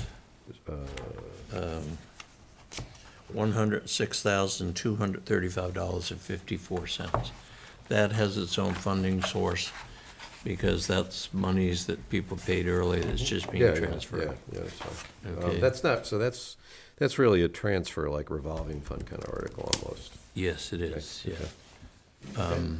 Okay, as I said, the OPEB is $400,000, Yeah, and that's funded from 4 different sources. yeah. I'm more worried at the article level. Okay, the 2 water ones are funded out of the enterprise fund, so they're not Yep. part of this. Okay. Well, at least this one has it in there. Which one? That spreadsheet I They're- gave you is what, Mike, you sent to me around. They're in your total, they're kind of a Read today. wash. They have another funding source, it'd be like, yeah. Okay. And I think that's it. Okay, all right. That's then everything else is out. which means all those other articles would be, if we approve the article, we also are approving the article subject to approval of an override. No. The Those ones that other, are the out. other, the ones that Not are, these, the ones that are the out. ones that are out. Yeah. Well, or you cut it to free cash, or you cut some other spending. I'm okay with this, basically not. It's not until we really get into the final tweaking to cut into free cash. I know you do it a different way, and it doesn't help me because basically we hide the problem in free cash by driving the balance. I mean, they're all hypotheticals, but the free cash balance goes down to 600K. That's not acceptable. So it looks like we don't have Yeah. a bigger problem. Okay, all right. I think I've answered, I got my question answered. Good. So was that 14 to 18 then, the articles that are out, that are not in the balanced budget? 13, 14. 13, townwide master plan Oh, is yeah, not. 13, 14, 15, 16, 17, 18. Yeah. None of those are, Yeah, Balanced 13 to budget. 18 then. I think those are the only other ones that have money associated with them. They're not in. Okay. Really? Okay. So, Yeah, and that's assuming things like the rail trail, if there's anything there, it's not money associated with it. They Yeah. said they weren't going ahead So with them. the three articles then, I think that we had been discussing, supporting that the warrant committee didn't, that aren't currently in the balanced budget, are the Medfield State Hospital money, the townwide master plan, and the money for the cultural council. Again, I'm not recommending this, but just as a procedural matter, if for something like the $25,000 for the cultural council, if that was not something that we wanted to do via a separate line item override vote for that 25,000, conceivably you could move under Article 45 to amend like the Board of Selectmen budget and add $25,000 into Article 45, and that would be added to the operating override, the total operating override. It's just, again, I'm not saying we should do it that way. Yeah. That's just the other way, because the Article 45 is written, it just relates to operating budgets. So Yeah, okay. something's got to be into an operating budget Okay. in order to get into Article 45. I got it. Yeah. Okay. All right, and so we could take this in any order. I mean, I think with respect to those unfunded articles, I am sympathetic to the argument that we ought to have some money with respect to the hospital. I think we have kind of an emerging sense, at least, if not a plan, I wouldn't call it a plan, but at least an emerging sense of what we might do with the money that would be appropriated. And so, you know, in the interest of moving forward, I'd be happy to support doing that. It just adds yet another override question to the ballot. Me too. So, and the warrant committee actually had sent some questions on that. And I apologize, I didn't print it out, but about what they wanted to know about it. And I don't know that we'll be able to necessarily answer all of them, but they want to know if the appropriation amount is still 100,000, which is kind of what we kind of talked about, 50,000 for the grant and 50,000 otherwise. So, yep, still $100,000. Is 50,000 still allocated towards the infrastructure design grant? I think the answer to that is yes. Right. What does the Board of Selectmen intend to allocate the other $50,000 towards? It's to fund it's basically funds that are available to the development committee or whatever we call it that replaces the master planning committee. So it's to support their activities, but it's really kind of give them a chance to get started and have something available if they need the help. So for implementation? Yeah. Implementation, disposition, et cetera, development. But I guess it'll take us a few months to get the committee up and running in the first place, so we're not talking about a full year's activity. Now, the other question they asked is, can the $25,000 arts grant be covered under the money appropriated under Article 17? I don't know the answer to that. I mean, I think conceivably, I think we could craft the override question so that it was a single $125,000 override rather than Sure. two. I think probably what you need to do would be to reduce the hospital appropriation from 100 to 75. The reason for that is it's a matching grant program. The state will want to see as part of their submission requirements for the grant, they will want to see the town meeting vote appropriating the funds. So if you don't designate that specifically for that project, you wouldn't be eligible for your to use that as your matching share. Yeah, and I think we need 100,000 for the hospital, so. I mean, could we make two motions on Article 17, 50,000 for the matching grant for infrastructure and 50,000? I don't think so, because you haven't given sufficient notice under Article 17. Good. 17's in very broad language, but Why would we split, are you saying we need that visibility for the 50,000 grant too? No, Or well, for the 25? I think the 50 would be covered because it's for the hospital study, the reuse. You're covered with the wording of Yeah, that. okay. But the other one is specific for cultural, it's a cultural grant program. and I think they would, actually, Article 18, I think they actually got the language from somebody Yeah, so we that probably the We state can wants. keep it to separate, see. but could we put it in one override? I don't think you want to, do you want to get into starting small amounts of money like this in overrides? Well, that's what you're trying to avoid doing. I think Not necessarily trying to avoid doing, but I'm saying, we're either gonna, the options are free cash, cut other budgets, override, or not do it. Those are the four. Yeah. So, I'm open to suggestions on any of those things with respect to this. I mean, I would think for 25,000, no, I don't think we should do an override for $25,000. I mean, it's, you know, when we developed these articles, I don't think we were anticipating being this close with respect to these other articles in terms of how they would fit in with the balanced budget and kind of where the numbers that were put into the warrant report came out on the balanced budget. Although you could probably put it into a stated motion under 17, if you will. If it's the same amount of money, you're probably better off to just reduce 17 by that amount and treat 18 as a But segregated amount. 17 has its own purpose. What we're doing, we're playing a shell game here. We're saying, well, the 50,000 that was for the development committee, let's give them half of that and then take the 25 over here. So we have 100,000 Right. for the development, and then we have a 25,000 culture and arts. Well, isn't So that we're what dealing you, with the total 100,000. No, I heard Michael to say at one point, reduce, maybe I misunderstood, reduce 100 on this potentially. No, I think 100 is the right number on 17, 25 is the number on 18. The real question is, I think we're all in agreement on that, right? 100 and 17. Yeah. So we're in agreement on, is where does the money come from? Okay. To that question. And so whether we do an override for 125,000 or whether we would add that to some of that amount into like a Board of Selectmen operating budget to fund that amount.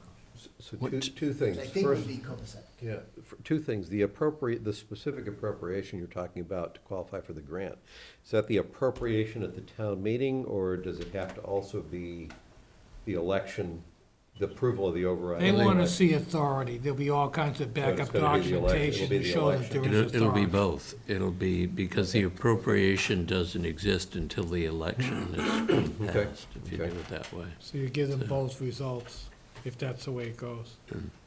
See, my reaction would be if the free cash, if we were at the 1.75 million at free cash, then I could, if we knew that's where we were with whatever we're looking at here, then I could see saying, well, I tell you what, let's fund this with 25,000 out of that free cash.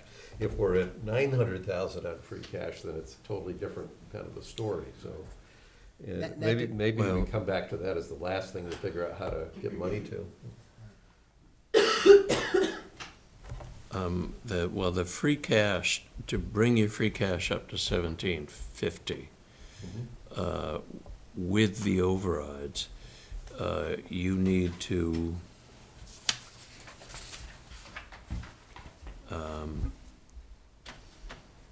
come up with, let me see, you're at 1425, 1625, and you have 2886, so that leaves you 1261.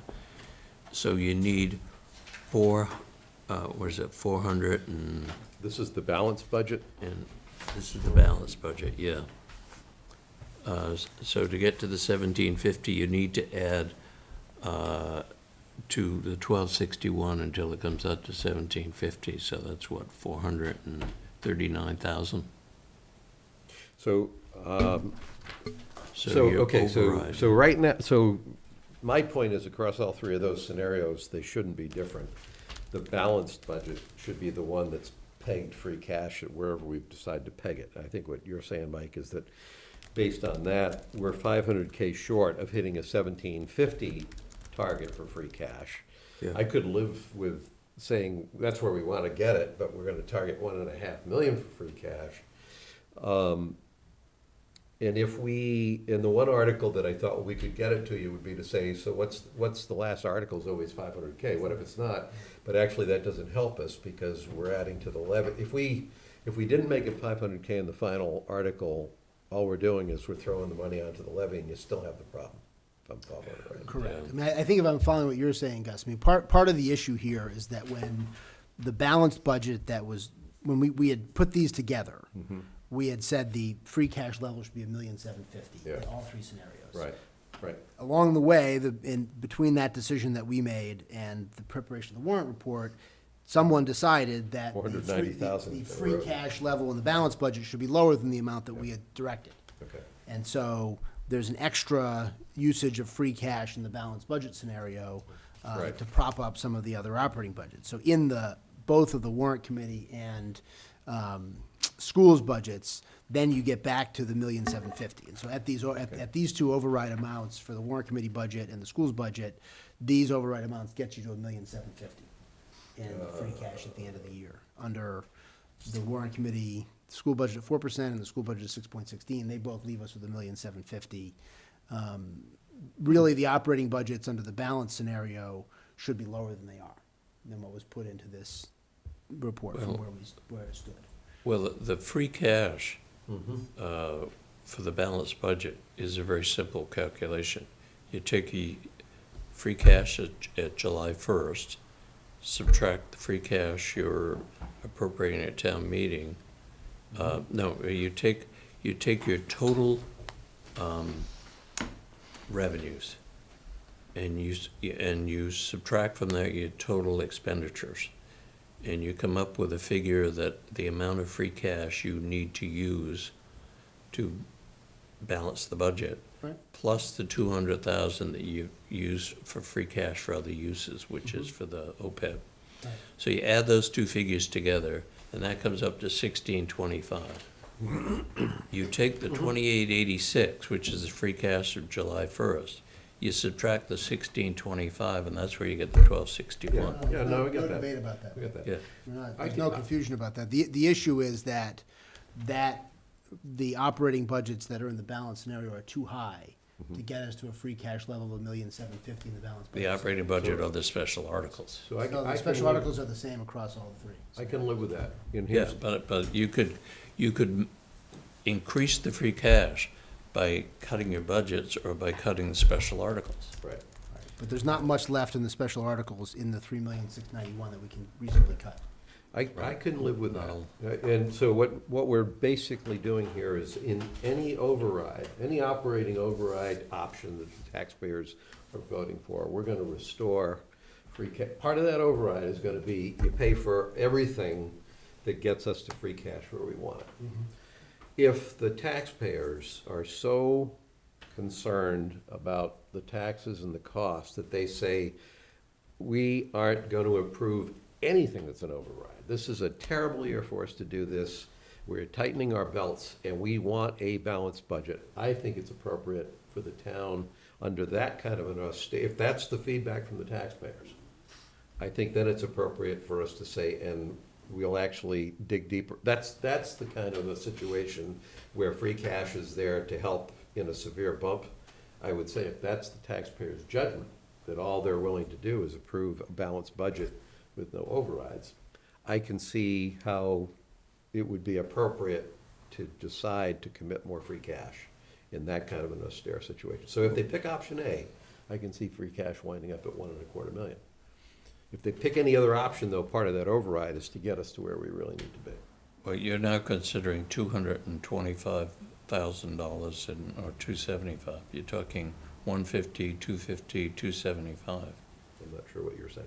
The hospital, the $25,000 for the cultural study, and there was another $100,000. Townwide master plan, which we haven't gotten to yet. Is that's We haven't 100? gotten to that yet. You haven't got to that, so that's another 150. Right. So that's 275, 150, if you But do, that's if you all, do the that's house all roof in the thing. bottom part of your list.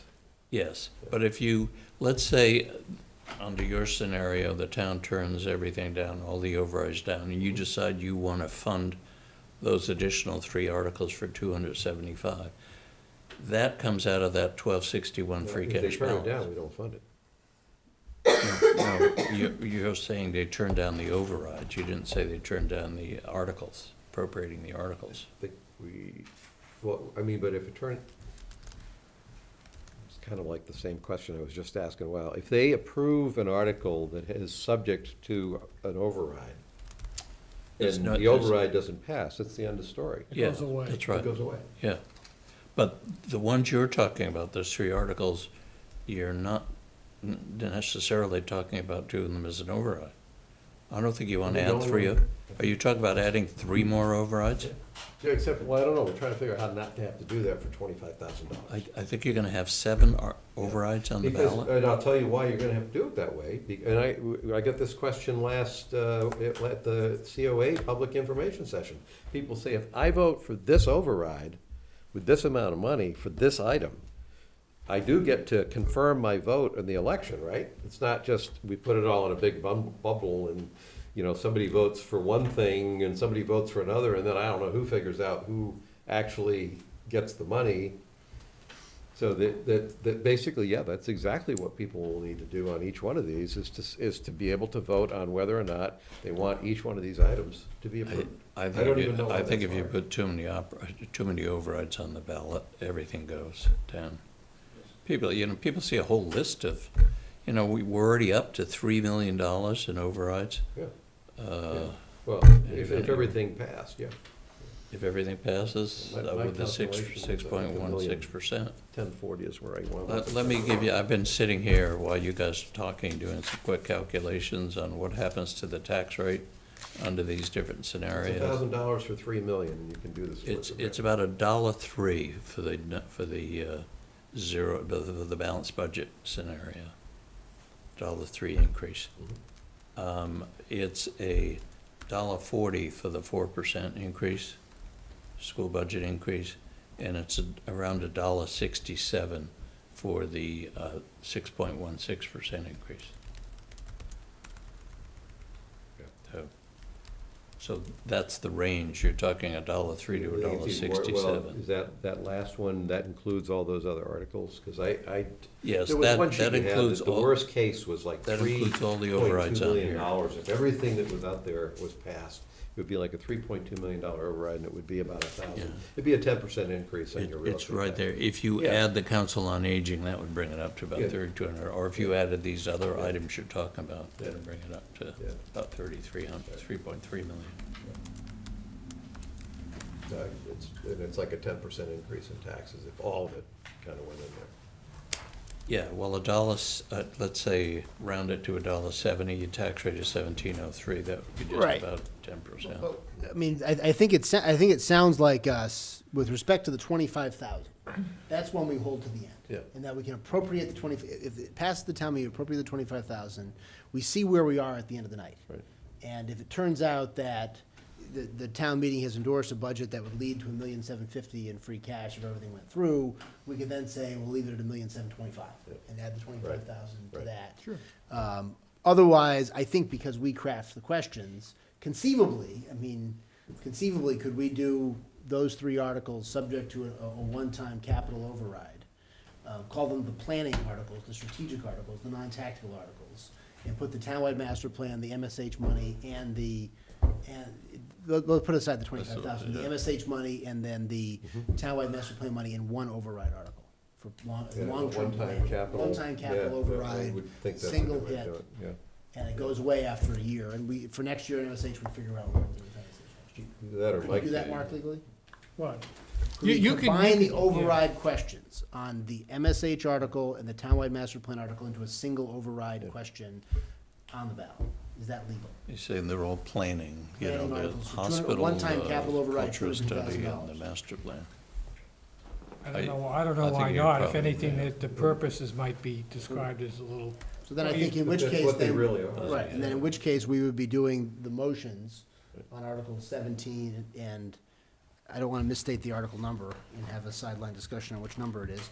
It's Article 17 and 13. So the motions would be subject to the passage of an override, and if those pass the town meeting, we'll put a one-time capital override question on the ballot. 17, 13, and 18, or just? I'm thinking just 13 and 17, then Okay, with yeah. 18, we'll hold it in advance. Yeah, okay. Figure out what happens with it, and then maybe we throw that one in there too. That- Does that work for you, Pete? It does, yeah. So at least that way, we're not adding 3 questions, we're adding 1 question. Well, the planning Yep. article, Yep. the warrant committee can oppose it as part So of at this point, the general critical thing aversion would be all to sorts of modify planning. the motions. Yeah, just modify the motions on 13 and 17. Yep.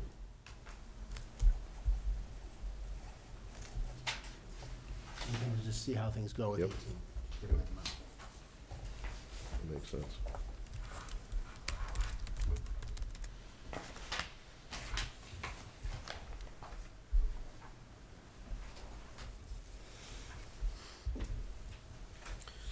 If we can't figure out the 25,000, Pete, you and I can like run a car wash behind the But town that's true. hall. We'll authorize every ourselves to Saturday. run a car wash. To raise money for the cultural council grant. All right.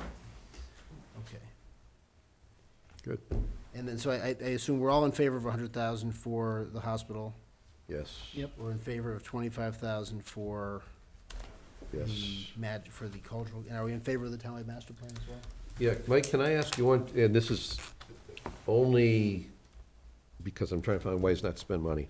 Is there, I think you had a better handle on why 150K was the right thing for the master plan.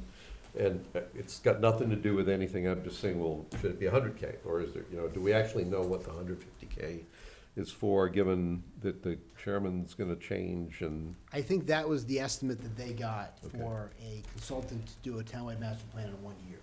So when they laid out the original option, this first came up, it might have been just before you were on the. I haven't seen what that scope is, because now I have opinions about what some of the questions are. Right. I wanna make sure are answered, and I'm not sure a consultant can answer them for us. Right, and so, That I believe is with the consultants doing just about all of the master planning yes. work, Yeah. They're as running opposed to there's a volunteers. requirement for a yes. certain number of public Mhm. info sessions, Mhm.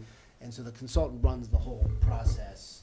They had laid out 3 different options, one which was kind of purely do-it-yourself, using kind of volunteers and town Mhm. staff. The other Mhm. one was sort of stretching it over 3 years. Mhm. They ultimately recommended doing $150,000 to kind of do the 1 year, get the whole thing in a year. So I'll defer to you on that one, but I do think, given how long it takes us to do one-year plans, that it might be not totally imprudent to take a little longer to let us chew things through. But I defer, you've been involved in this for a couple of years, I'll defer to you. When I looked at it, I said, what the heck are we gonna spend 150,000 on, given as tight as everything is? And they did a pretty good survey. I mean, there's a board meeting probably in February or March of 2017, where Mike came and presented, and we decided that, probably in hindsight, we should have gone ahead with it then, just given the budget this year. That deferring it, but they sort of laid through the 3 options. I'm sure Mike still has his slides on it. And I think the consensus was that we should do it, we should do the full-on option, but we should wait a year to do it. I think part of the theory was also that we thought Medfield State Hospital would be done by that time, and so. That's part of my thinking, is there's a lot of moving parts and they're linked. And the idea that we're gonna do it in a year, I have a funny feeling we'll be talking about allocating more to continue doing it in the second year in any event, but. Yeah, although I think, well, this is. If you do it that way with a consultant, the consultant's gonna drive the timeline. Well, but that's my point, this is, if it's an administrative drill to get a strategic plan or a master plan, then that's one thing, but I'm looking at things like this issue around where should the Parks and Rec facility, there's some questions that we ought to be sorting out. If Dale Street School moves, what are we gonna do with the Dale Street property? How do we? They're not likely to get that specific, particularly using a consultant to do it. That's my point, and I don't know what good something that's not that specific is in terms of us being able to actually make decisions. I don't think we need a hypothetical. That's frankly set of- not the state's driver for why they want you to do it, so. Well, then the state could give us more money that we don't have to spend, then I'd be happier, but. Well, once you know. actually have it, then it helps you to qualify for state grants and things So, like that. as I said, Mike, I'll defer to you on this because you've been closer to it, but you see what I'm getting at. It's like all the questions that I actually care about right now are probably the ones the state doesn't care about. And I'm sitting there and I'm saying, and if we don't answer those questions, we can't move ahead. Right. And so, as part of the charter for the steering committee, it contemplated the notion that we would do more in that townwide master planning process than the bare minimum required by the state. So for the state requirement for master plan is very specific. There's 5 or 6 categories. It really only gets approved by the planning board, and that's it, and that's kind of who it goes to. We had added kind of in the original charter for the steering committee that we also need a financial master plan as part of it, and that we would tack on some additional things that we would do. I think this is one of those more specific planning questions that would be. There is, as I understand it, there is some flexibility in exactly what you do as to the more detailed pieces of it. You have to hit certain markers to have it qualify as a capital M, capital P master plan under the statute. But there's no, at least what we've been told, there's no requirement that you'd only do those things. You can have additional stuff. I guess my fear would be if we have 150,000 and we hire a consultant, and the consultant does most of the work, then that's an autopilot effort. Right. And I'm looking and saying, no, there's a piece of this that's gotta be actually people involved in. No, discussion. and there definitely has to be involvement from, there's X number of meetings you have to have of citizens, you've gotta have on each of the categories, a certain number of hearings, and there's kind of input. There's kind of a whole, Yeah. both in the statute and then kind of in the process. You gotta make sure you provide the information and data to the consultant that will drive the results. Otherwise, they'll So just do bottom it line, by I'm happy to default. defer to you on what that number should Yeah. be. The thought crossed my mind that maybe it didn't have to be 150, but that was just me looking for ways to do something other than keep adding numbers to Mike's problem. Well, it won't be necessarily Mike's problem, because either it'll be voted for or it won't be. It's so right? easy. I should just say Mike's problem and it's like, It's somebody else, right? I'm thinking Gus, let's make something Gus's problem. if we can. oh, you already did. Touche. All right, so back now to the budgets themselves. So I think we've figured out, Okay, can I get a clarification? You voted 100,000 for the hospital, 25,000 for the cultural study, and 150,000 for the, so that's 250, 275 you've added. Okay. subject to overrides though, so it's not gonna impact the other categories. So we'll combine those into one vote? Right, with potentially, depending on what Right. happens, the 25,000 coming from free cash at the end of the night. How have we voted on 14 and 15? We have not. Okay. So we have thus far done 13, 16, 17, and 18. Yep, We've not voted on 11 or 45. yep. Pete, do you have or Gus, do you have a preference where we go to next? No, anywhere's fine. Preference? Consent calendar, no. By the way, are you here for something specific? Oh, I'm, not exactly. Okay, I'm gathering some information though, okay. for sure. All right, good. Because I have a plan. if you had a specific thing to talk about, I would Just take it go. up. This is Okay. gonna be if this is what's going on now, it's gonna be interesting on April 30th. Yeah. Right. Yes. What Mike's saying is we are capable of going till midnight without really I trying. was thinking 2 a.m. Oh, don't worry. I'm hypersensitive to this because at one of our recent meetings, we had 2 people here to talk about something specific, which you could have dealt with in Thank you 3 for minutes, and they asking. sat for 4 hours. And No, then there's some left. people waiting on some information, so I'm getting some ideas. Okay, great. Thank you though. All right. Do you have a preference where we go to next, guys? I would just, my preference would be to deal with the Parks and Rec facility and Council on Aging, to just get them away, because I think those are 2 that, bottom line is, those are 2 I'm against, so I'm not sure where you guys are or not. And that's, I mentioned why the last meeting, but I can repeat that. Pete? So I guess where I've come out on these is on the Council on Aging. I think they need to go through the building committee, and they haven't gone through the building committee, so I can't support that at this point. On Has the Parks and Rec gone through the building committee? yeah, they apparently got approved by the building committee, or they, their methodology was approved by the building committee. It was something, it wasn't like it was an official vote, Mike. What was it? I think they met with the building committee to explain what their They got process Oh, the input. building committee said that we'll, will work if it's with you voted, if then the we'll town. help you. They said they wouldn't endorse the project, but if the town voted for it, they would work Would with work them on it. to. So the reason I'm asking this question is because we're doing things in the bylaws to strengthen the building committee, and I'm trying to set expectations here. So if they basically say, we don't endorse it, but if it gets approved, well, that's not exactly an approval in my book. And that's maybe on technical grounds, but then the second question I have, given a Dale Street school project with a debt profile that's coming down the road, is does the permanent building committee look at the overall town debt profile and pass judgment around the timing of a project? Because I think they should. If they're just looking to see if a building is a good plan or not. It's like, I think they factor that in. They have in the So past. They do take a look at the debt, when they did their townwide plan for capital facilities plan. Yep. They estimated the debt and prioritized for the public safety, the town garage, the public safety building, the park and rec building, and the Dale Street School. Those were the 4 priorities they established, and they should have staggered them so that the debt would be spread out over a period of time. So what I'm getting, They do. it may not be where we are now, but if this new bylaw comes into effect, what I'm saying is I would want the permanent building committee, if they come forward with an approval of a project, to not just simply say, yeah, we're convinced that there's a need for this thing, because they all talk to us and it sounds like they got a great idea, but that in fact we recommend approval of this project and we recommend the timing of this project be X, because this is going to be something that the town will be able to handle from a financing standpoint. It just seems to me that ought to be part of the strategic perspective of the permanent building committee, particularly if we're strengthening the role in place. It is a component of the master plan, the statutory inventory of your existing facilities and projections as to what needs to be done, et cetera, so. Yeah, I mean, there's a technical side to it and there's a financial side. It's just me talking. That's how I would look at what I would want from the permanent building committee, but.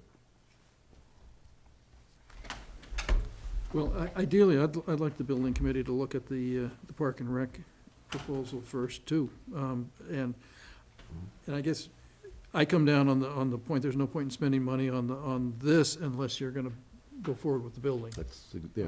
So, Yeah.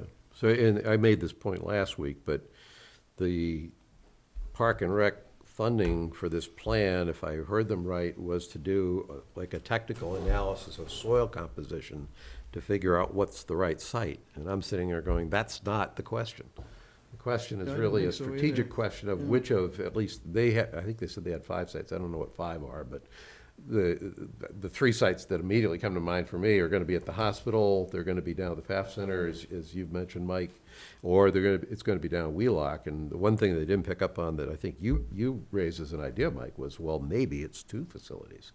Maybe there's something near the athletic fields in south of Hospital Road that's perhaps pure athletics, and the park and rec that's the kind of in-town programming and maybe administration. Maybe there is a way to, I don't care, but the decision on those sites doesn't have to do with the soil composition. It has to do with which place makes the most sense in terms of where we want to put that facility in town. That to me is master plan. Yeah, I mean, I think that's part of what they're gonna look at. I don't think they need money for that, right? I mean, 'cause what I've said to them, I've had a lot of discussions with the Park and Rec Commission about this building and about this article and trying to think it through. And, my view is that they need to figure out, and we need to figure out as a town, but I think in the first instance, they need to figure out where they want the building to be. And they have a very strong, some of them have a very strong preference as to where it should be, which is up somewhere in the vicinity of McCarthy Park. How specific they get depends on who you talk to and which day and all the rest of it.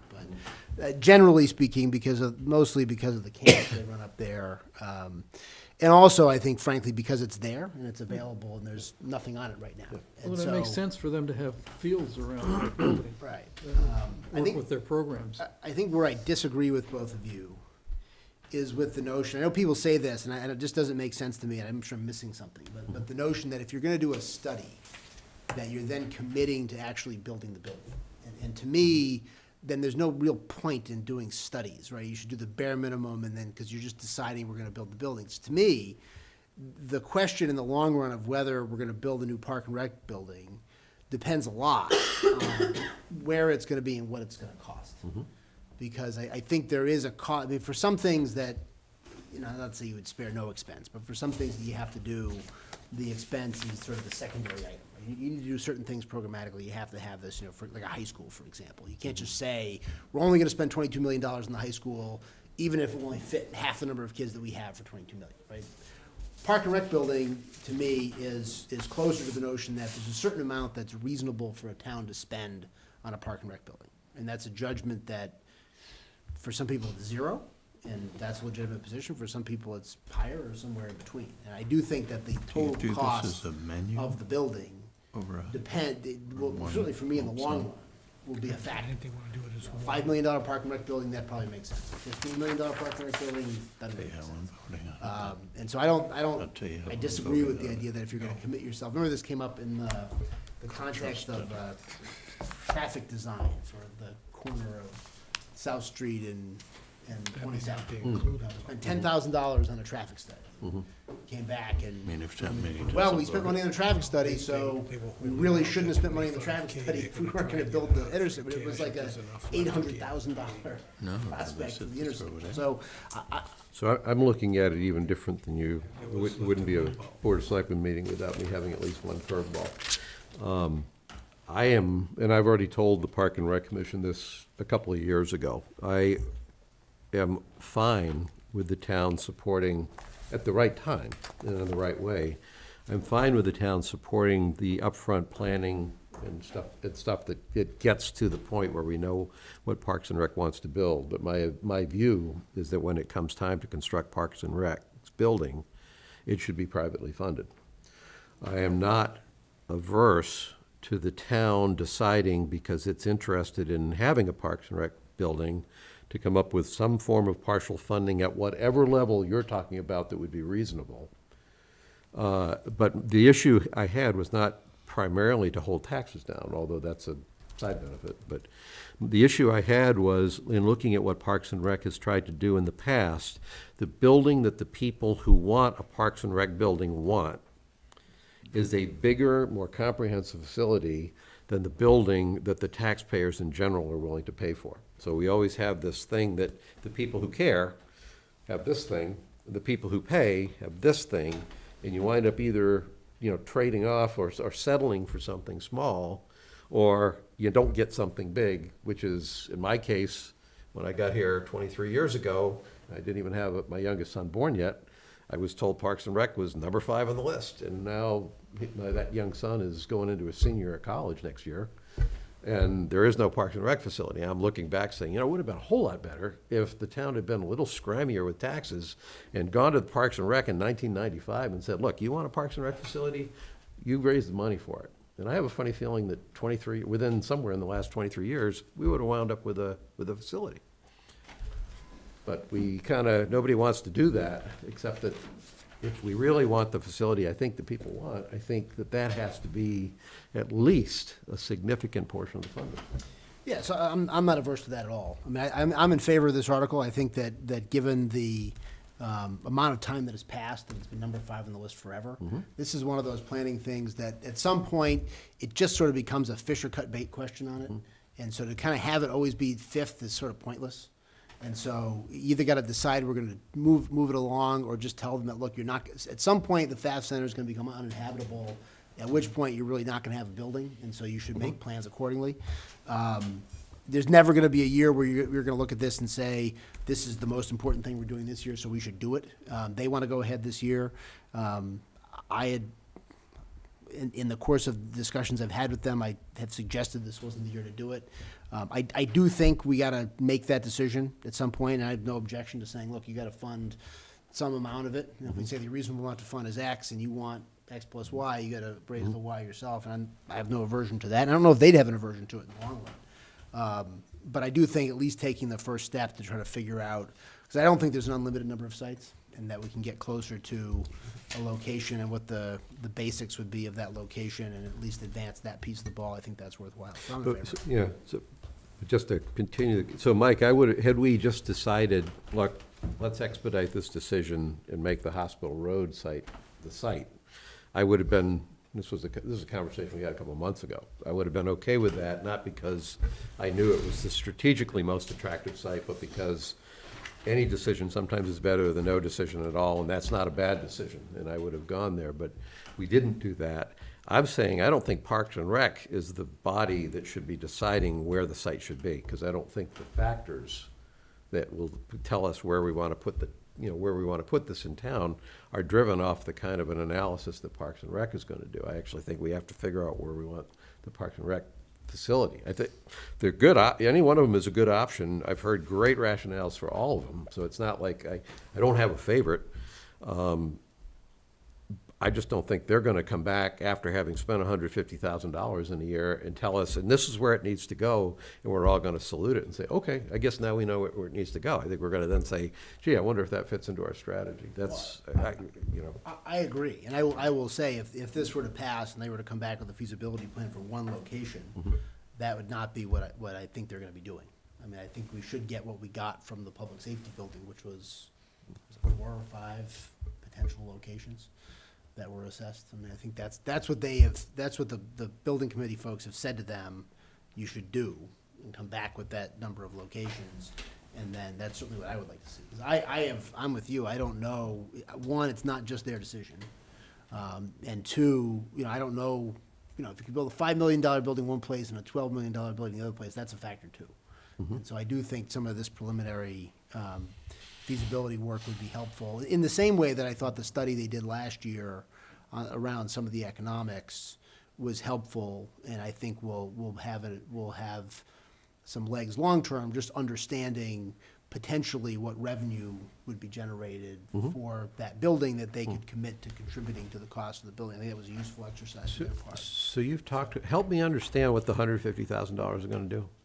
So I don't know the technical building specs of it. Yeah. But as I understand it, they look at different potential sites. So I know, like, Mike, when they did the public safety building, they looked at the spot next to the DPW, they looked at the Potpourri building. Potpourri building, and Yeah. tried to buy the 41 Dale Street property. Right, and so we got a kind of a report back that sort of had the different sites and sort of analysis of different aspects of the site. I think it had stuff on utilities, right, about which utilities are nearby, and kind of something, it doesn't give you like, here's the design of it, but it sort of says for the site, this is the upside, this is the downside, this is what the setup looks like, there's a utility line under it, there's this, it's that kind of, we can probably dig out the one. Well, I mean, with a highway department. department decision, I kind of get that, because you've got this serious industrial operation that's of a certain physical size. When I try to visualize what the variables that Parks and Rec are playing with around sites, I thought the study they did last year was good, so, I mean, they're on a good track around concept. But that was all. The demand is there. Huh? That says the demand is there. Yeah, but that was designed for the hospital site. Now, it could perhaps be moved, but I'm struggling with understanding what it is that Parks and Rec has as its variables to say, we need to spend $150,000 to answer a set of questions that I can't see the driver. I'm not sure what I guess if that's the answer, I had a client who say that, if that's the answer, what's the problem? So the other, I guess, question that I would throw into the mix is this the only model to build this multi-million-dollar building? I'm familiar with the Westwood model, which is basically they run their summer camp out of a middle school over there. And so that you have this capital asset for the town, that the schools just share with the Park and Rec building commission in the summer. And between that and their pool, which the Park and Rec has, they have a Park and Rec department that doesn't get any town money. They just run everything off the revolving fund. And we have the facilities at the schools, and maybe there would be a way to run that type of a program, and you don't need to then build a couple gymnasiums. You're more radical than I am, because you're actually raising the question. I'm not trying to fight the building. I'm just looking at as tight as money is this year, and I'm saying, I don't know what question. It's a tough I can't year, tell too. whether it's that you're answering a question that I just don't get why it's that crucial at this point, or whether it's part of that process of, well, you It get money sounds this to year, me the like next they've year, been the told next the year, and then, process, and- yeah. and it's- That's the building, look, that is the permanent building committee's process, right? They do feasibility study, then they do design, and then they do construction. And that's sort of the way that, and so where the Parks and Rec has decided to go is to say, okay, we're gonna follow the process in the order the building committee recommends, which is feasibility, design, construction, sort of a three-step process. Now, I think to both of your points, I think if ultimately we decide not to have a building, then one of the things they're gonna have to sort out is what they're gonna do if they don't have one, right? One of the options here, that some towns do it kind of with their schools as well, where sort of the Park and Rec is almost attached to the schools. They don't necessarily have a separate facility, but there's an extra gym there, right? And one way you get there is by saying, okay, if we build a new Dale Street, we're gonna build it at 2 gyms, right? Because part of that is gonna be additive to the Park and Rec program, and they can use that stuff there. I mean, we obviously don't have a pool, we have a pond though. And so, That's the argument for Wheelock, if Dale Street goes down there too. yeah. So, I mean, I think there's a lot of different ways you could go with it. I think and my understanding of this, and again, I'm out of my depth in the building stuff, that this type of feasibility study doesn't really expire for the kinds of questions and answers about particular sites and the ups and downs of particular sites. And so if you did it in 5 years, let's say they'd say the best site is where Dale Street is, that you wouldn't have wasted the money, you'd still be able to use some elements of that in kind of rolling into the next phase if that was where to go. So my concern around that is, but there's no, so let's say the best site for the Parks and Rec facility is Dale Street. How does that get balanced against other things that we might do with the Dale Street site, should the Dale Street school move? Well, How that's does not, that that's get not a balanced? Park and Rec question, that's a Board of Selectmen question. Well, I know. when, But it seems like it's a prerequisite before you waste a lot of time figuring out whether a site you don't want to use for Parks and Rec, or that you do, either way, you know what I'm saying? when the amount changed from 330 to 150, and I had to write the motion, I said, well, what do I do now? It's a different amount of money. It's gonna obviously do different things. So I emailed Mike Quinlan and I said, I need your help. Can you tell me what can be done for the 150? And here's the verbiage he gave me that I put in the motion. 150,000 said some to be raised on the fiscal 19 tax levy to hire an owner's project manager and an architect or other design professional to prepare a feasibility study, including site evaluation, program development, traffic and utility study, and a preliminary cost estimate for a park and recreation facility. So part of that they got out of the study they already did, because they had some numbers connected to that building, and they knew the From there. programs, and That was, yeah, that was funded, that was a programmatic evaluation, a programmatic needs study, that was called. This goes a little bit beyond that. It's It's actually gotta be looking, changed to reflect it would be subject to an override. It's not gonna be raised in the fiscal 19 tax levy. yeah, this would be an override, So you yeah, gotta make sure the motion says override. yeah.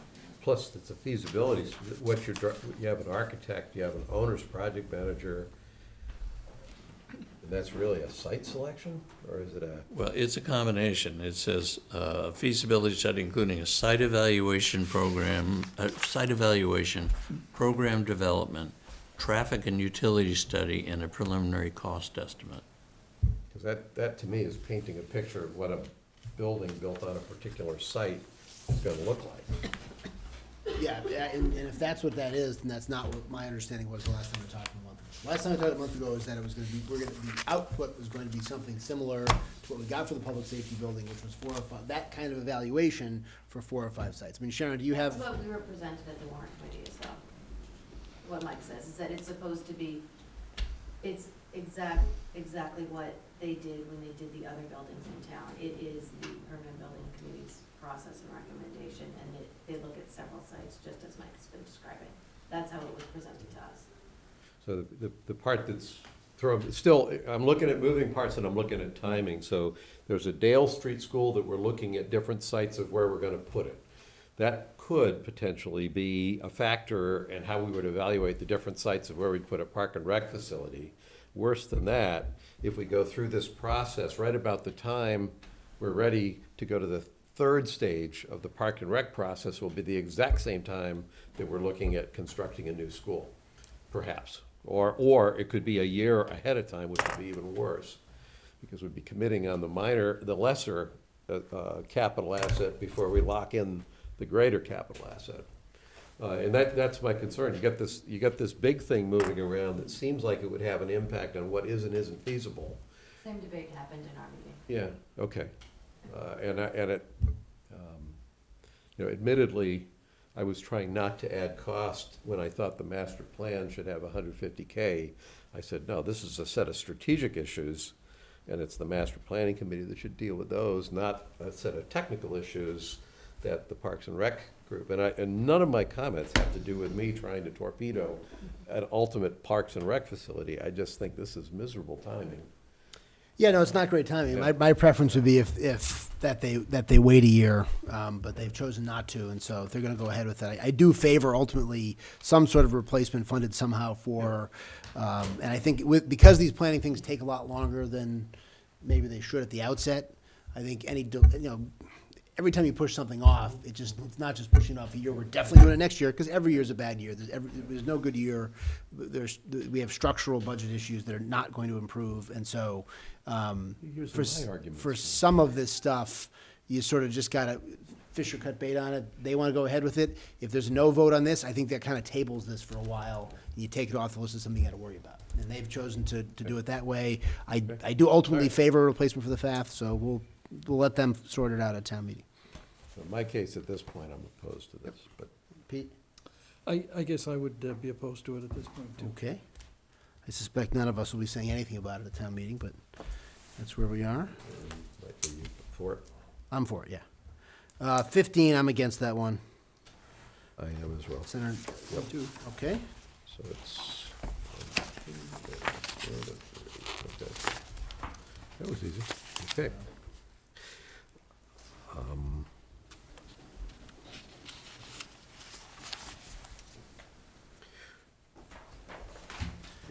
Want to go back to the operating budgets? So 14 is a no? 14 is a no. 14's a no, and 15 is a no. no. Okay. So 15 is a COA, just for the people Yeah. at home. Right. Is the Senator Medfield addition. And in the case of 14, that was in a split decision in the 10th round. And I think the COA, based on Pete's and in my, I would also agree with Pete. You have to go, we want to hear it from the Permanent Building Committee for a reason. So 15 is 3-0, 14 is 2-1. Correct. Correct. Yep. Yep. Makes it a TKO, right? All right, let's go back to the operating budgets. Okay. How about, let's do the capital budget. Okay. Anybody have a problem with the capital budget? I don't think I did. That's on page 48.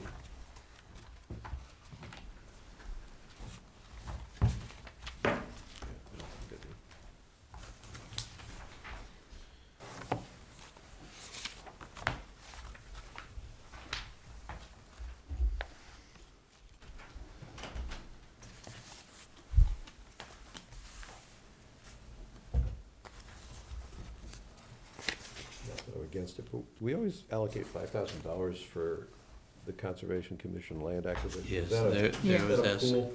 they always ask for 50, and the town usually appropriates 5. But what do they do with it?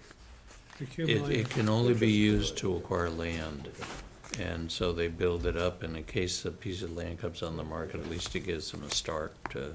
Did it get used for the Redgate Farm then? I think we did Did. use some of it for Yeah. Redgate. Yes. And I think we kind of used it for upfront money, like appraisals and things like that, maybe. Because that had to be done quickly. That was a 65-day thing. Yeah. And if you look on page 50, it's the other sources of funds for the capital budget other than the tax levy. Yeah. Which is how you end up with a number that's much higher than the Right. tax levy. Right. Okay. So like, for example, the Parks and Rec articles are funded fully from their revolving fund, and then prior years' capital budget articles. And most of those school facility amounts are being funded by the MSPC grant interest account. What does MSPC stand for? The old School Building Assistance Bureau, right? Oh, is it?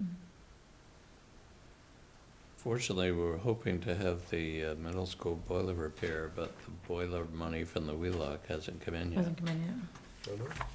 It's been 2 years, so it's been finished. Charge interest, late fees? The boiler, we'll need a new boiler by the time it gets here. All right, So so I'm fine with that. we're in favor of the capital budget. Yep.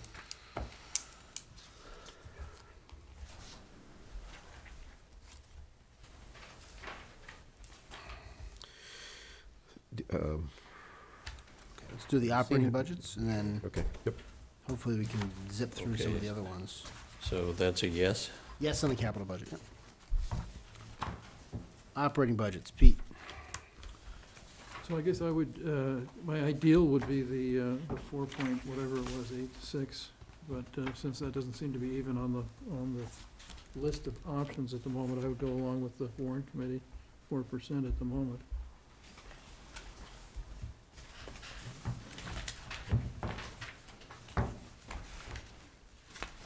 In my case, I like the fact that this is a decision between the board committee's recommendation and the school committee's request.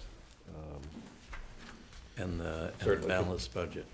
And a balance, well, yeah, and the balanced budget, yeah. I think those are the three stakes in the ground that are, if somebody from the floor wants to split differences, that's up to them. But as far as, it feels like this is a year that we're kind of at a crossroads in terms of philosophy here around whether we're gonna be serious about holding the budget down, or we're just gonna throw Prop 2.5 out the window. And it's a year that if you gotta force an issue, this is probably the appropriate year to force the issue. I did put a chart in here that you may be interested in, of the history of overrides and debt exclusions, and it's on page 21.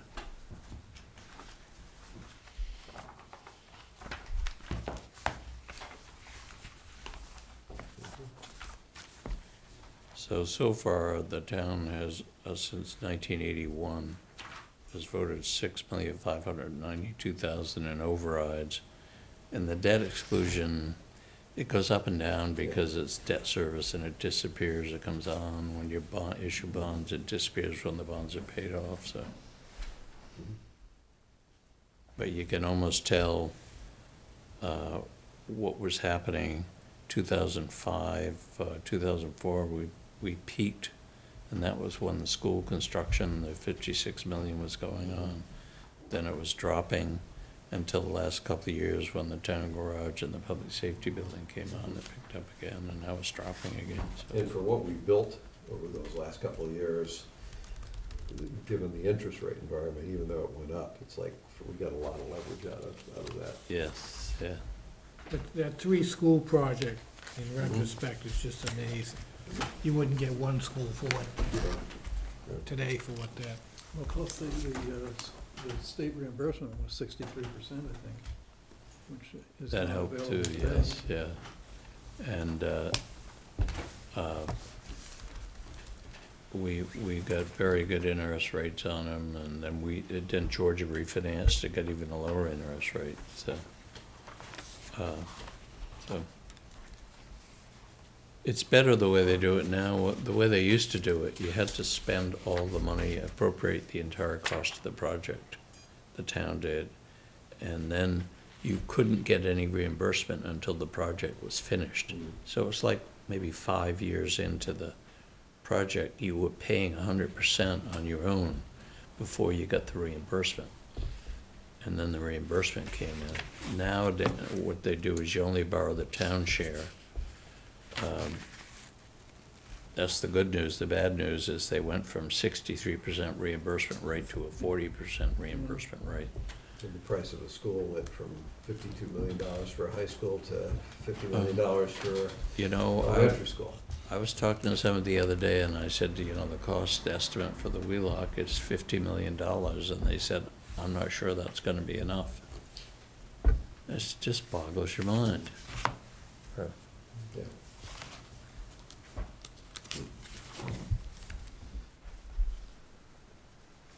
So Pete, you're in favor of the warrant committee's budget? That's your. Yep. Gus? Yep. I think I am too.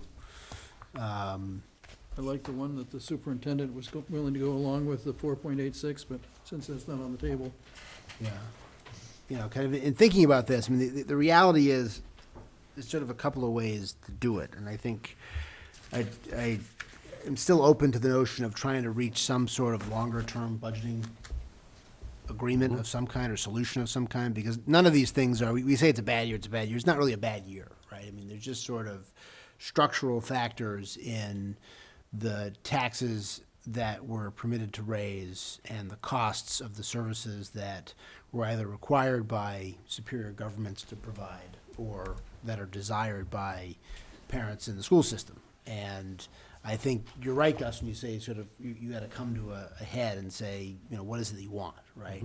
I don't think that Prop 2.5 is the law, and that's got to be followed. I don't think it is a scientific measure of fiscal discipline in the sense that, you know, at the time it was adopted, the state provided, I don't know, Mike, at that time in 1980, 35% of town budgets. Yes, yeah. 35% of town budgets, and inflation was in a very different place. It was kind of a different economic environment. And what's happened is that state and federal governments have lots of programs and ideas and things around education that impose costs on localities that are unfunded. And so, you know, I don't think, and again, I haven't studied every line of the school budget, I don't think that their request is sort of profligate in the sense that there's lots of stuff in there that's unnecessary. Right? I think that there may be stuff in there that's unnecessary, but, you know, one person's unnecessary program is one that's essential to their particular child or something. I agree. I think it's all stuff that is, Yeah. we probably need. Yeah. And we would like to have. Right, and so The question is, if can we afford were, it? And I'm not as convinced of that being 100% true as you guys are. and it may not be true, it may not be true, and if we were a town that was on 95 and had a ton of commercial property and, you know, we could have an 8% budget increase, no one would bat an eyelash, no one would say it's too much because it's not being paid for by the residents, but we are where we are, and so I think we've got And to the be. state is only providing about 10 or 11 or 12% of our Right. spending now, Right. instead of 33. And I think the cost of the education, you know, this was a debate that, going back to when I was in law school, you know, the dean of the law school used to always kind of make a point about how, they'd say, why do you need so many professors now? And sort of, you know, when I was in law school in 1950, we had 5 professors. And, you know, his point was, there's a lot more law in 2005 than there was in 1950, right? And so I think there's a lot more that is asked of our schools today than were asked 25 or 30 years ago. Now, whether it should be asked of our schools or not be This asked is of our not a schools or 20 whatever is a yeah. different question. This is not a 25 or 30-year issue, though. My youngest son left the school system 3 years ago, and I've checked with my sons who have all 3 to 7 years back. I said, did you do this? Did you do this? I've looked at I understand that the student-teacher ratio cannot exactly be compared to the parent or the student-adult ratio now, but the fact is that as the enrollment has dropped 15% over the past, since 2008, the staffing has gone up 15%. And that's, you can rationalize a lot of things, but it's awfully hard to rationalize those two trends in those two directions. I don't think that the same discipline is being applied. And this, again, doesn't have to do with my comments on the performance. That's not where I'm going after. I'm saying that there was, I think, when we moved to this town, we chose a town that basically was affluent enough to pay for the things that it really needed, and not so affluent that it just kind of said, well, we just have the money, take it out of your back pocket and pay for it. And I don't think this town is still operating that way. It's not as, you know, it's not a way over the top, I'm not saying that, but the comments that I hear about various issues, it's just not the same. And I think we're getting to a crossroads. The average real estate tax, $10,800, that exceeds what people can deduct, and that's before we build in whatever this override will lead to. And I'm just looking and I'm saying this, I'm looking at the town and I'm saying, I project out 10 or 20 years and I see a different town, and you know what, it's not the kind of, had it been that kind of town when we moved here, I wouldn't have chosen to move here. And I would like to have it not become that, if we can do that. And some of that means you need a guy like me, I guess, a tack dog at times, being a little aggressive about stuff, but it's not because I'm trashing the job people are doing, but it's like if you don't ask those hard questions and if you're not really thinking about that, then this town will change.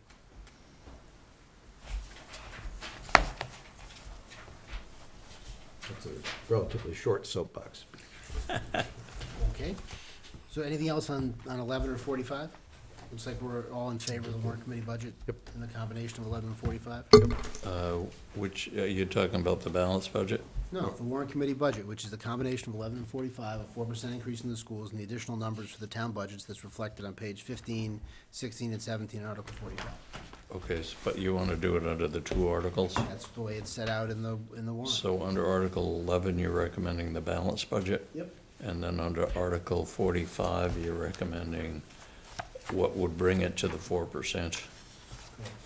Right? Pete? Yep. Yep. So Article 11 will not have an override connected to it. Article 45 will have an operating override. And I think, my support for that, the board committee budget also it is affected by the fact that that will put us in a better, kind of more stable and responsible free cash position than the balanced budget would as well. I think it's important from a financial management perspective. And that's unanimous on both? Yep.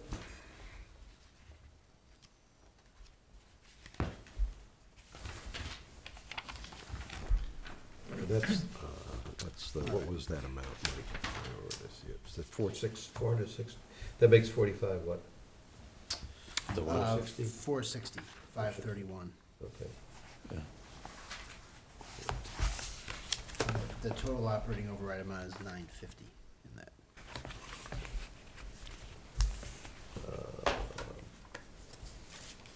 That's with all the additional articles in there. Why did I get 1040? That's the three, no, that's just with the same articles as the balance.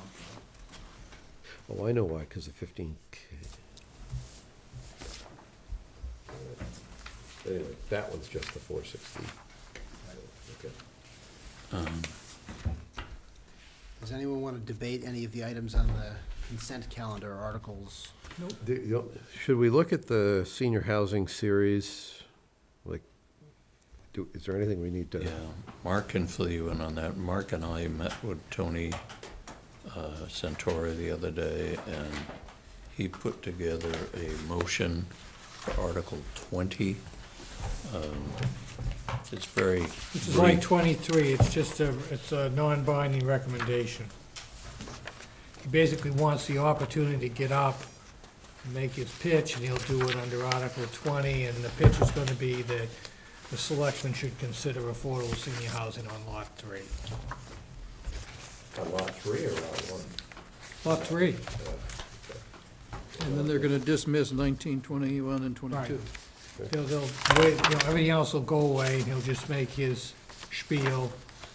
23 will stay. And 23, which is also a non-binding recommendation.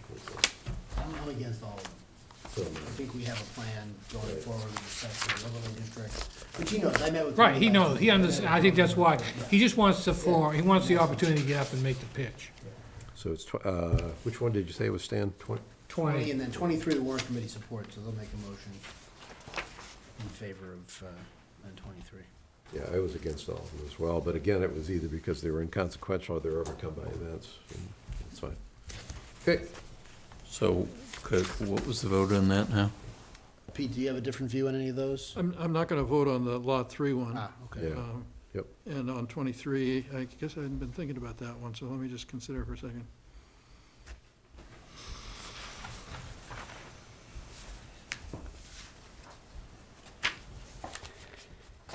Warren? So what are your votes on these? Where Pete is deliberating as we speak on some of these, I think Gus and I are against all of them. Right. Yeah, I'll be against 23 as well, I think, yeah. So it's. Pete did not Got the- vote on 20. He We've got abstained the on committee 20. doing their work. You abstained on 20, are you in favor of 23? I'm against 23, and I'm recusing myself on 20, because that's next to my house. If he's Okay. gonna make it Lot 3. Well, I wonder if that would apply, I mean, take a look at the articles, but just with respect of, just for the cleanliness of the record, because 21, I mean, a lot of them overlap. I know. So several of Yes, them, so they Article do. 20 mentions Lot 3, Article 21 is just the Hinckley property, Lot 1. But 21 and 22 are getting dismissed. Right, but if you're gonna abstain from voting on. Most of them focus on the Hinckley lot. Right. Well, yeah, I don't, I'm gonna recuse myself with anything that's connected to the Harding Street land, the Hinckley lot, or Lot 3. Okay, so do Well, you that's just just recuse about from all- those everything. votes? You should probably recuse yourself. That's everything but 23 then. Yeah. So you're either recusing or against on all 5? I'm just recused on all of them apparently, except 23 and 23. Yeah, so the record should reflect Pete recused himself on 19, 20, 21, 22, and you're against 23? I'm against 23, because we've got a committee that's studying that. No, the warrant committee is in favor of 23, so they'll make a motion on that one, so, okay. I think the warrant committee defined more. I don't think they did. It says to tell the master planning committee or that hospital planning committee to incorporate more. It's like more, up from what? But, okay. I was the dismissal, so don't talk to me. So Mike, you're no on all 5? The most Okay. critical part of 23 is that the wording is vote to recommend.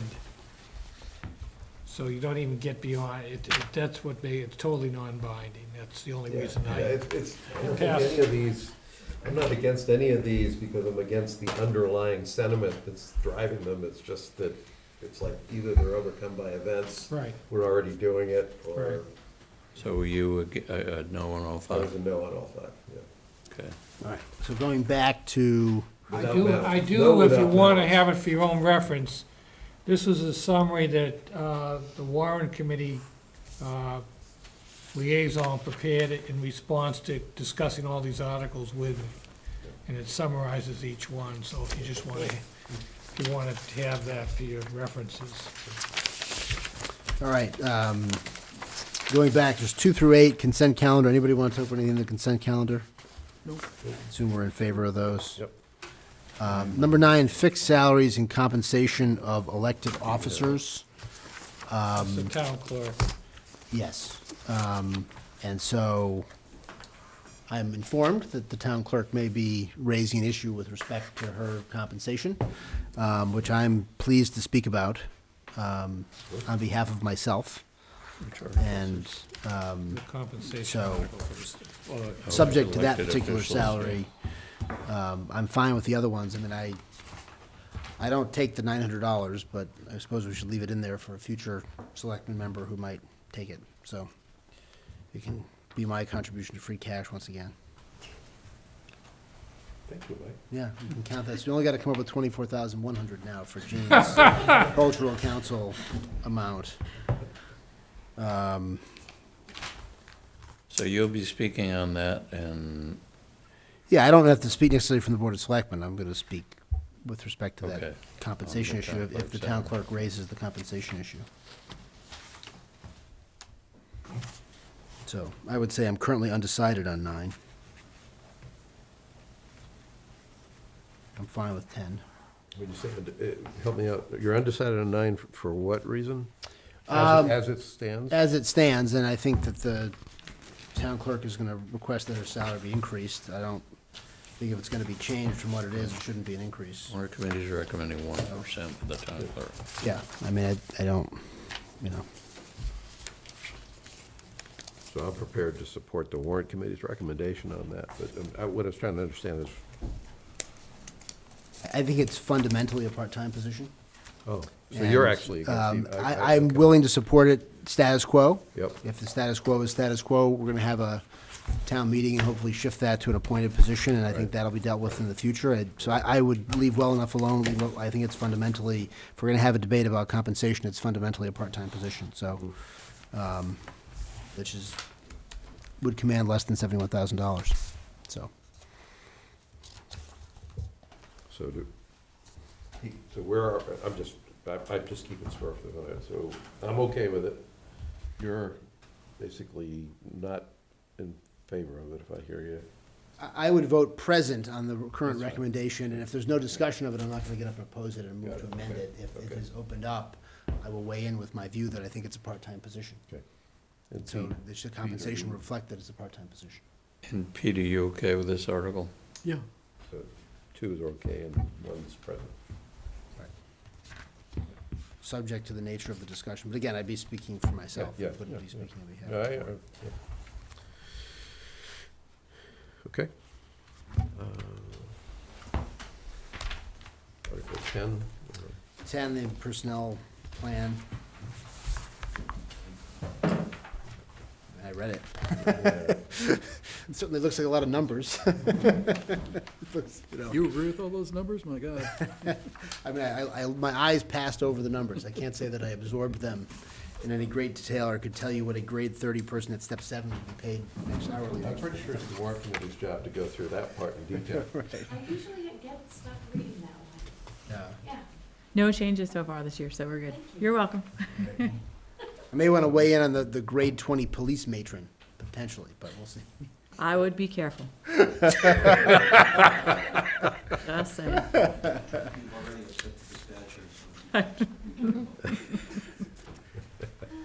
Is there a change in here to the I dispatchers? think that was the 3. No, but that's what's challenging the qualifications. Oh, the physical qualifications for the dispatchers. Tighten this ship up. All right, so we did 11, 12, 13, 14, 15, 16, 17, 18. We did 19 to 23. 24, I think we're in favor of. Right? Yep. 15,000. I think 25 is no longer a money article. This is the rail trail article. Yeah, So I but suppose it's still there as the authorization. For the lease. Okay. So that's yes on 25 for? Yes on 24, we're now gonna discuss 25. We're gonna deliberate on 25. Okay. Oh, good. No open meeting law violation. So, Pete, views on 25. I'm in favor of it.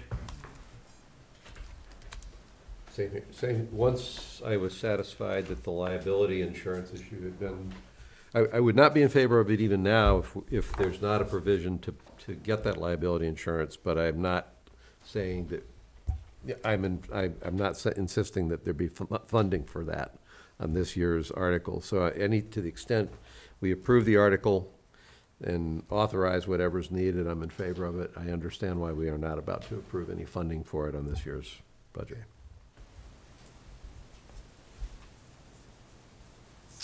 26, road improvements, I think this is being dismissed, correct?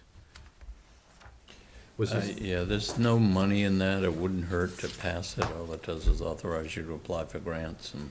what threw me off on that one was the explanatory paragraph that talked about dismissing it, but it also talks about how, it almost looked like the explanatory, however, the article would allow the Board of Selectmen to apply for grants and/or loans for this work. So is there any part of this article, forget the funding side of it, is there any part of this article around authorizing the selectmen to apply for grants and loans that's important?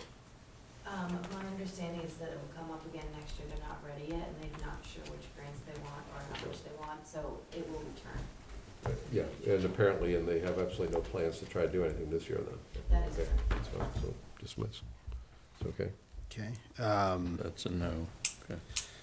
Yeah, we agree with the dismissal, I guess, right? 27, appropriate funds for the town share of pre-disaster mitigation plan update.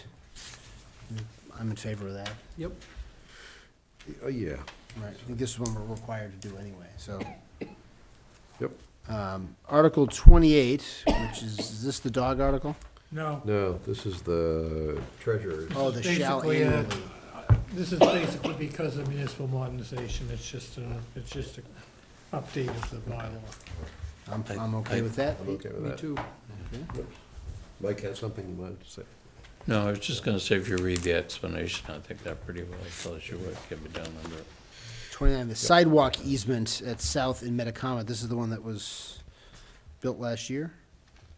Yes, so you better pass it. We'll have to rip up the sidewalk. Nice stone wall it included. 30.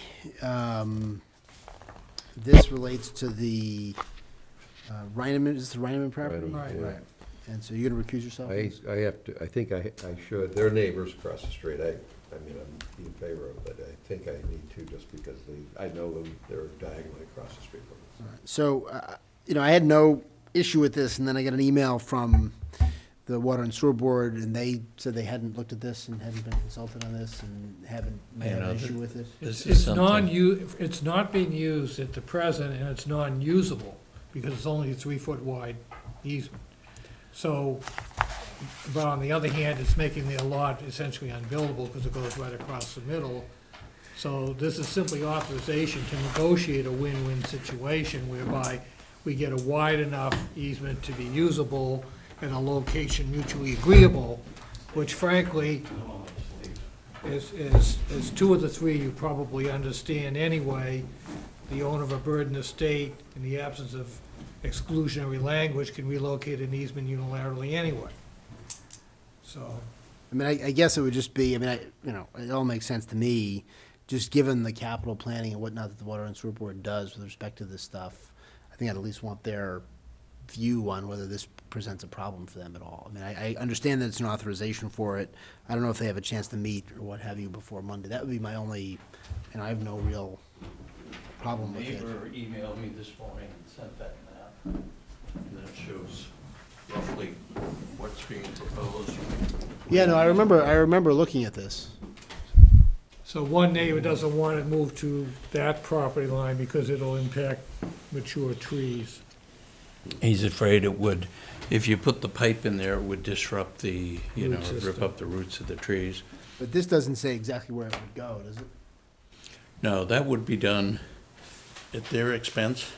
Have some sort of a survey for the, draw up the new easement. Well, you'd have to figure out where it's gonna go too, whether Right. it's gonna go on this side or the other side, or, Yeah, and with water, it doesn't really matter. It can go, because water goes uphill, downhill, around corners, you know.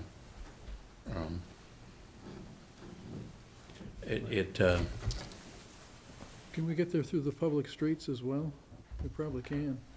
Yeah, you know, the good thing This for the goes town about cross-country. this is a 3-foot easement you can't work on. Well, but from Harding, you can get to the tubular well field, which is where it goes.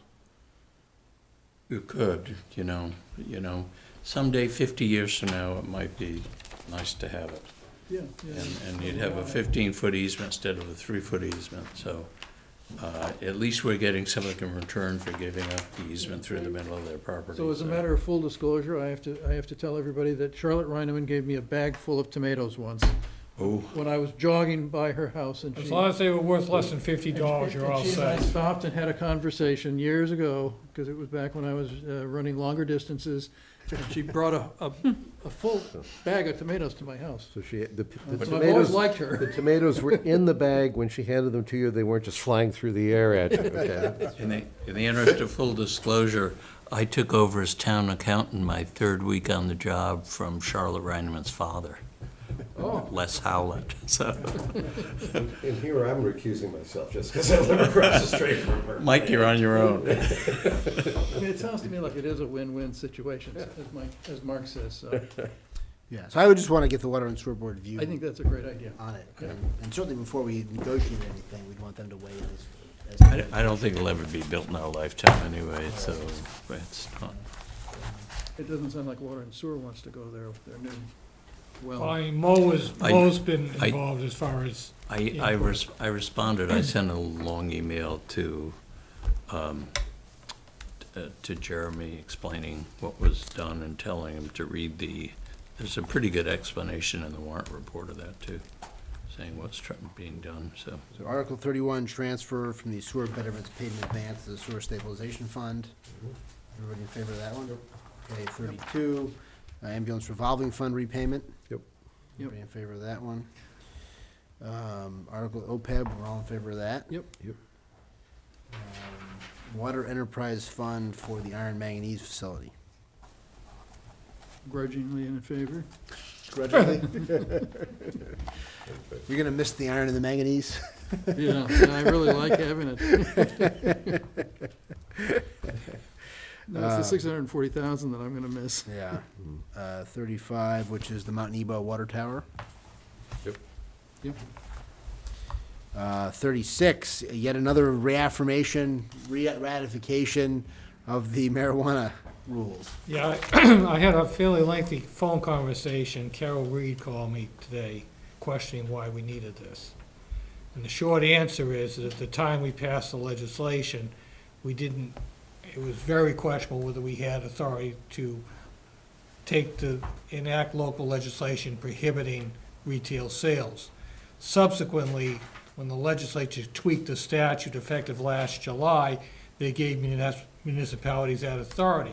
But you'd have to make the argument that it related back to what we'd already done. This clears up any ambiguity, makes it clear that, I mean, this, if you're really concerned about it, this is big money, big interest, aggressive stuff if they want one of these facilities. So it's belts, suspenders, Right. and bib blue jeans.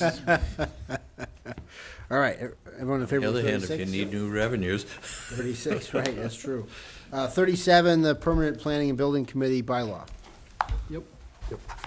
My only objection, and I won't speak to it, is the inconsistent use of periods in the subsections. So hopefully when it's codified, it'll either use periods in all of them or not.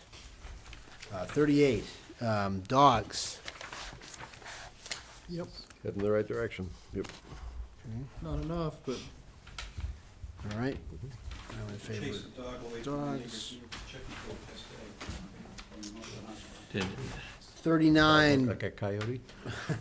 39, Water and Sewer Board Regulation Promulgation Authority.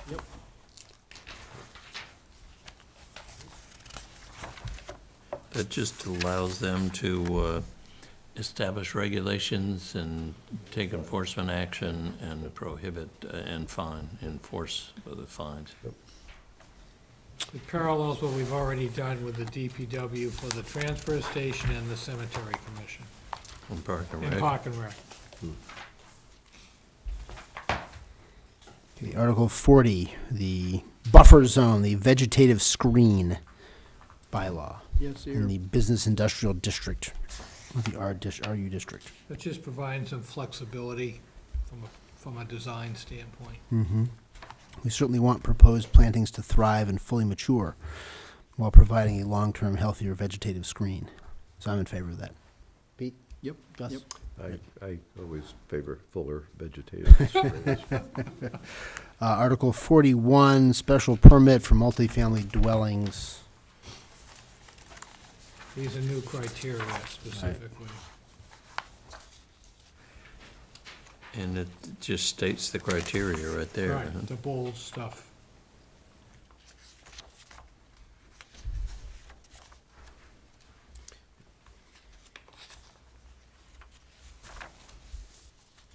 Yes, here. Yeah, the only, So I those are remember your- going to the meeting, the only wording, I'm fine with it, but I never knew what a network of pedestrian-friendly streetscapes meant. Join the club. Both because I wasn't sure what the network was and because I was trying to visualize a pedestrian-unfriendly streetscape that, maybe cactus or thorn bushes that would be.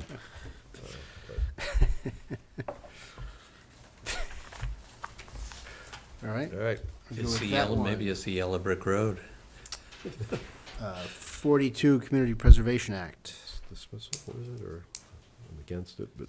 If you're supporting it, you're gonna have to recommend a percentage too. I mean, I'm against it. You're in favor of it? Yeah, I'm in favor of it, but I seem to be the only person in town. You gonna come in with a percentage, Pete, or are you just gonna leave it? I wasn't gonna make a positive motion on it, no. The projected state match right now for the coming year, if the legislature doesn't do anything, is 11% for starting round. Yeah, what did it end up last year after did they add, The start was about 17%, I think. and did they add funding to it or not? No. Oh. There hasn't been any added funds the last couple of years. Gus, your vote. Well, and the committee was the driving force behind it, so. Your vote? Oh, no. No, so it's 2-1. 2-1, thumbs down. Yep. Okay. 43, the Capital Building Stabilization Fund. I think, Gus, you're a no. That's it, yep. I'm for it. Pete? For it. So 43 is 3-0, yes? No, 2-1, No. yes. 2-1? Okay. Gus is One, yeah. against. Oh, that's I'm right. opposed. So that, okay. So that adds another $1 million on the override side.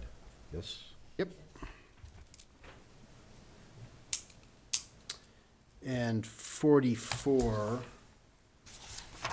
Yes, here. I think we're all a yes on this, depending on what happens under 43. It'll either fund 43 or it'll be a debt exclusion for. Yeah, so that'll be Right. either a transfer from the capital stabilization fund if 43 passes, or a debt exclusion vote if 43 fails. So the moderator knows he has to take up 43 first, and that'll determine what happens on 44? Yes. Okay. And so for 44, the idea of providing the funds for the feasibility plan for Dale Street School, I'm in favor of that. So I'm not in favor of I'm not in agreement with you guys on the funding route, but at the point that we have determined the funding route, I am in favor of this one. So you'd be in favor of the debt exclusion? Yes. But at the point, if the stabilization fund, so my issue is, I think it's insane to throw this much override on the taxpayers. And so I'm in favor of the debt exclusion, because that's a way to have it be a $200,000 over a 5-year plus interest versus $1 million over 5 years. I'm not against, we already know this, I'm not against where you're trying to take it. I just think this is, it's not ready for prime time. Yeah. But at the point that it is funded one way or the other, so if the stabilization fund is established and $1 million is approved to go into it, You'd be then for I'm transferring in it, favor of yeah. taking $1 million and applying it to the feasibility plan as opposed to saying, I think we just need to stop the Dale Street School project right where it is. I'm not gonna do that. Unless the 6.16% school budget. And I was gonna say, unless the stabilization fund fails, Yeah. then why build a new building if you can't take care of your old ones? Something tells me it would move ahead. All right, we're done with those. Moving on to discuss date of potential election and Board of Selectmen meeting to schedule potential override election. So we haven't, in the papers, the outline from Carol of sort of what we need to do to schedule this. It looked to me, given the timing, like June 11th is the Yeah. date, which means we'd have to have a meeting before May 7th. And so I would suggest having a meeting just to do this next week on some night that works for, after the town meeting. You were suggesting the second night of the potential second night of the town meeting? Right, Yeah, so I'm, just so you know, just given the potential for a second night, Yeah. I'm gonna notice a Board of Selectmen meeting for May 1st in the high school library at 6. In the event that we do have a second night of town meeting, we'll need to meet before that, and the 48 hours will be, we won't be able to meet the 48 hours as of 11:30 Monday night. So we could use that time. If town meeting is done, we can come back Monday at 6 just to deal with the election questions and nothing else, period. Full stop, nothing else, just that. And then meet as planned on the 8th, or we could pick another night. But I thought, my thinking is we should try to meet next week. It Schedule depends, this and though. frame the questions. When we talked to the moderator this afternoon, he was talking about taking up all the routine articles and then leaving all the override questions until the end, which means if you have a second night of town meeting, at 6 o'clock, you wouldn't have completed Oh, I know. votes on them, so you So we'd couldn't- only be framing the override questions at 6 o'clock on May 1st if town meeting were completed on April 30th. If town meeting goes into the second night, we'd need to schedule another meeting Yes. to schedule those elections. And so Yeah. I think we would know as of Tuesday morning, 48 hours in advance of Thursday. So my suggestion would be if we have a second night of town meeting and everybody's available to meet Thursday night, May 3rd, to write the questions and call the election.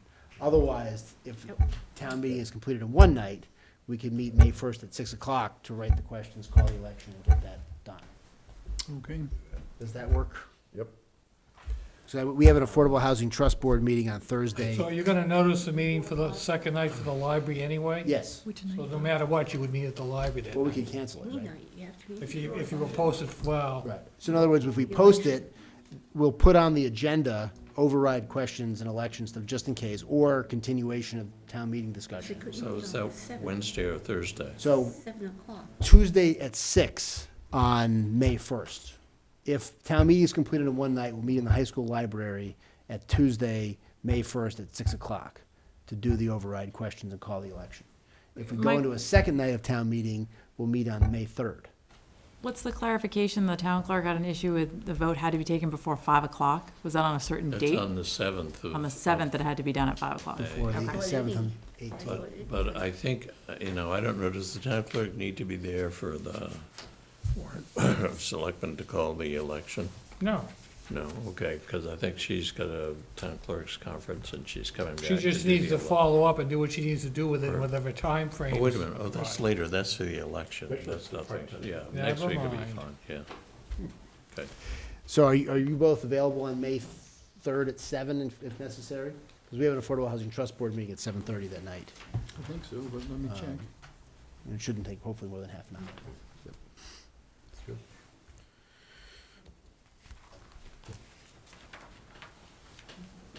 So did you have all that in terms of meeting notices? May 1st at 6 PM. Let's post it already. Yes, that's posted. And May 3rd at 7 PM, but we can post that on the morning of the 1st if we're going to have a second No, night of town May meeting. 1st at the library, is May 3rd here? Yeah. Yeah, we wouldn't have to post that till Tuesday morning. That'd be 48 hours in advance. Did you say 7 p.m.? 7 PM here on the 3rd if we have a second night of town meeting.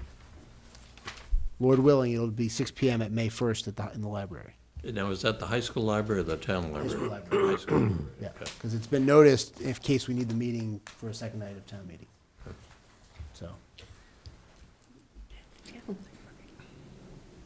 So I get those emails that tell me about the changes in the selectmen's schedule from the town website, and the one that I got this afternoon said that we were meeting all day on May 1st. we better change that. Let me look into that right now. Boy, I'm sure glad I'm not signed up for those emails. Well, wait a minute, if there's no second night of town meeting, why would you have the meeting at the high school library? I'm We're- assuming We're that, just already met. The last Yeah, one was we- pretty productive. We had 3 committees there. I guess the question is if at 9 o'clock in the morning on May 1st, we could move it, we can move it. I think it's getting very dicey having Yeah. conflicting I'd leave it at there. I was just locations thinking at the because we same- noticed it 48 hours in advance for the library, we would just stick with what we noticed it for. Check with that. That was, it was an open meeting law viewpoint from me. That was all. Oh, I see what you did. Is there a problem? No, the annual town meeting got posted as an all-day event. Oh, Make sure Scott gets that email. I will take care of that. Yeah. Yes, it will, yeah, yeah. Well, there's those towns that have proposed doing their town meetings on Saturdays and doing It them. shouldn't be posted like that. No, we discussed that years ago, and there was a couple of Orthodox Jewish families that didn't want to meet on Saturday, didn't want the town to meet. Yeah, It's- I'm gonna change it. That's not, why did she do it like that? October 9th. I also don't want, it's not, All the I don't want override it posted items for on the the annual second town day. meeting. It's a Board of Selectmen's Why don't meeting. you push them to the end of the first day? I mean, I'm just She posted it as the annual town meeting. can't lose your quorum real quick. It's not. It's the Board of Selectmen's meeting. Yeah, that's why. The town meeting's not taking place in the Well, he's library. he's well aware of that issue. It's posted all day, too. Yeah, I'm fixing that. all right. Yeah. Anything else on that? We'll get set for that schedule. Yeah.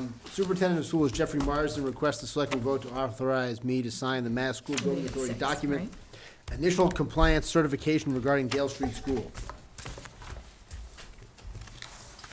For a motion? I read through this, and it looks like kind of a form, that sort of, this is what you're required to do. Oh, you will have more forms to sign by the time this project is over than Carter has pills. Do we have a motion? I move that the Board of Selectmen authorize Chairman Marcucci to sign the Mass School Building Authority document, initial compliance certification regarding Dale Street School. Second. All in favor? Yep. Aye.